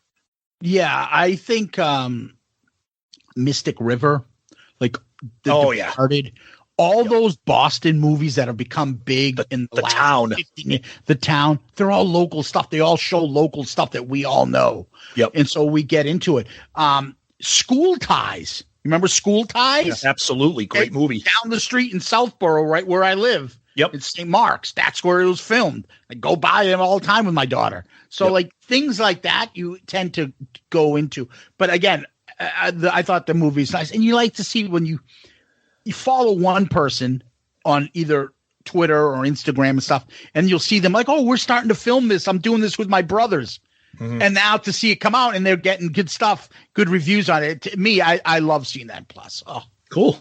Michaela McManus. Oh God. Last month, Lizzie Hale. This week, Michaela McManus. For me, the month before Valentine's Day. She would be the perfect. Anyway. Oh boy. All right, give me 10 minutes. I'll be right back. Yeah. 10. Well, I gotta find it. I gotta. There's a routine behind it. I gotta get set. I gotta put the lights down. I gotta turn myself on. Light a candle. Incense. Like 40-year-old virgin. You got to turn all the family photos inward so they're not looking at you. Grab the proper towels. Fantastic a towel. So, Sonny, where can we find you, buddy? Easiest place is grownuprock.com or Podcast Rock City. You got a live stream going on every Sunday. I'm easy to find. I'm out there. Yeah. Are you going to talk about compilations? That was good. We had a fun live stream not too long ago with you and the Grown Up Rock team, and was good. Potter Than Hell with our buddy Steve. Yep. Tom, are we around? Yeah. So as you heard at the beginning of the episode, lots of feedback, lots of ways to contact us. Email shoutitoutloudcast@gmail.com, shoutitoutloudcast@gmail.com. We're on all the social media, Twitter, Facebook, Instagram. We have the Facebook group, the Shout It Out Loudcasters. If you're new to the show and you're discovering this episode, we are an all Kiss podcast that drops new Kiss episodes every Saturday. Our most recent one was the very controversial review of the Paul Stanley Soul Station album. And then once a month, we do these album review crew episodes with Sonny, because the three of us, as heard here today, we love things other than Kiss, and we like to talk about the albums that we love. So you can find us there. On our show, we're proudly a part of the Pantheon podcast group, so you can find our show anywhere you can find podcasts. Obviously, you're listening to us now, but if there's a particular platform that you prefer and that's not available, let us know, but we should be able to be reachable everywhere. Yeah. Remember now to email us. We like the emails for especially this show. shoutitoutloudcast@gmail.com. shoutitoutloudcast@gmail.com. Don't forget, you can always direct message us on Twitter, Instagram, and Facebook. And if you go on to Click T Shop, you can get your Shout It Out Loudcast gear, and you can get the new album review crew t-shirt, which Ed designed for us. And it's got that retro look and the writing on the back of the t-shirt as well. It looks very cool. Ed did a great job on that. And that's on his website now, the album review crew shirt. You can always take a look on that. It is on clicktshop.com. And you can also find us on YouTube, podchaser.com. And also, if you give us one of those 5-star child reviews on iTunes, we would greatly appreciate it. And don't forget, if you want, you can subscribe to our Patreon account as well. Patreon is patreon.com. The Patreon app you would find in search under creators. We would be Shouted Out Loudcast. You can find us there. Or you can see in the episode notes, click on that and see what that's all about if you want to contribute and help out. And at the end, we always go to famous last words. Let's start off with Sonny this week. You're a loser. Out of time. You'd send your mama up the river to make a lousy dime. You're going to get it now. Oof. Rough. So when Zeus picked this album and I heard this song, I'm like, oh, this has to be my lyric, because Gene Simmons is like, how the fuck did I miss out on this? I'll be the doctor and I'll give you the cure. For this infection, I'm your injection.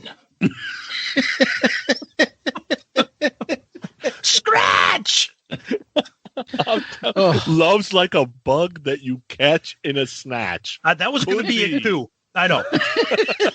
But anytime you can rhyme infection with injection, I mean, come on. Is that the infection injection? Yeah, exactly. What's your function? So mine, before I say this, I didn't pick this. You would think I would have picked this, but I didn't because I forgot. We never talked about it when we talked about the song. Uh-oh. And I'm racing with time. You're burning in my mind. I'm a man on the mission. I've got a rocket in my pocket. Ain't nothing going to stop it. I thought somebody would talk about rocket in the pocket. Well, the reason I didn't, because I don't like to spoil. I figured that would be a lyric, a famous last word. So I didn't want to spoil it. I didn't pick it because I thought we would talk about it. Right, and then we did it. And then I'm like, that's not even my lyric. Yep. So my actual lyric is this. I'm way in too deep. There's no time to sleep. And I'm hungry and thirsty. It's like my fingers in a socket and I need your love to shock it, but time has no mercy. And when I hear socket, I think of put your finger in a socket, head like a rocket, punk motherfucker named Kid. That's interesting because when I hear thirsty, all I hear is these pretzels are making me thirsty. God, lots of Kiss influenced lyrics on this album. Oh my God. Maybe we'll do a Kid and Play review sometime. Tom. Oh my God. Too hype. We'll do fucking the House Party commentary. Oh, hey, we've done one soundtrack. We'll do another. We do the House Party soundtrack. Oh, man. Sonny, thank you. Tommy, thank you. Kiss Army, Loudcasters, all you out there, thank you.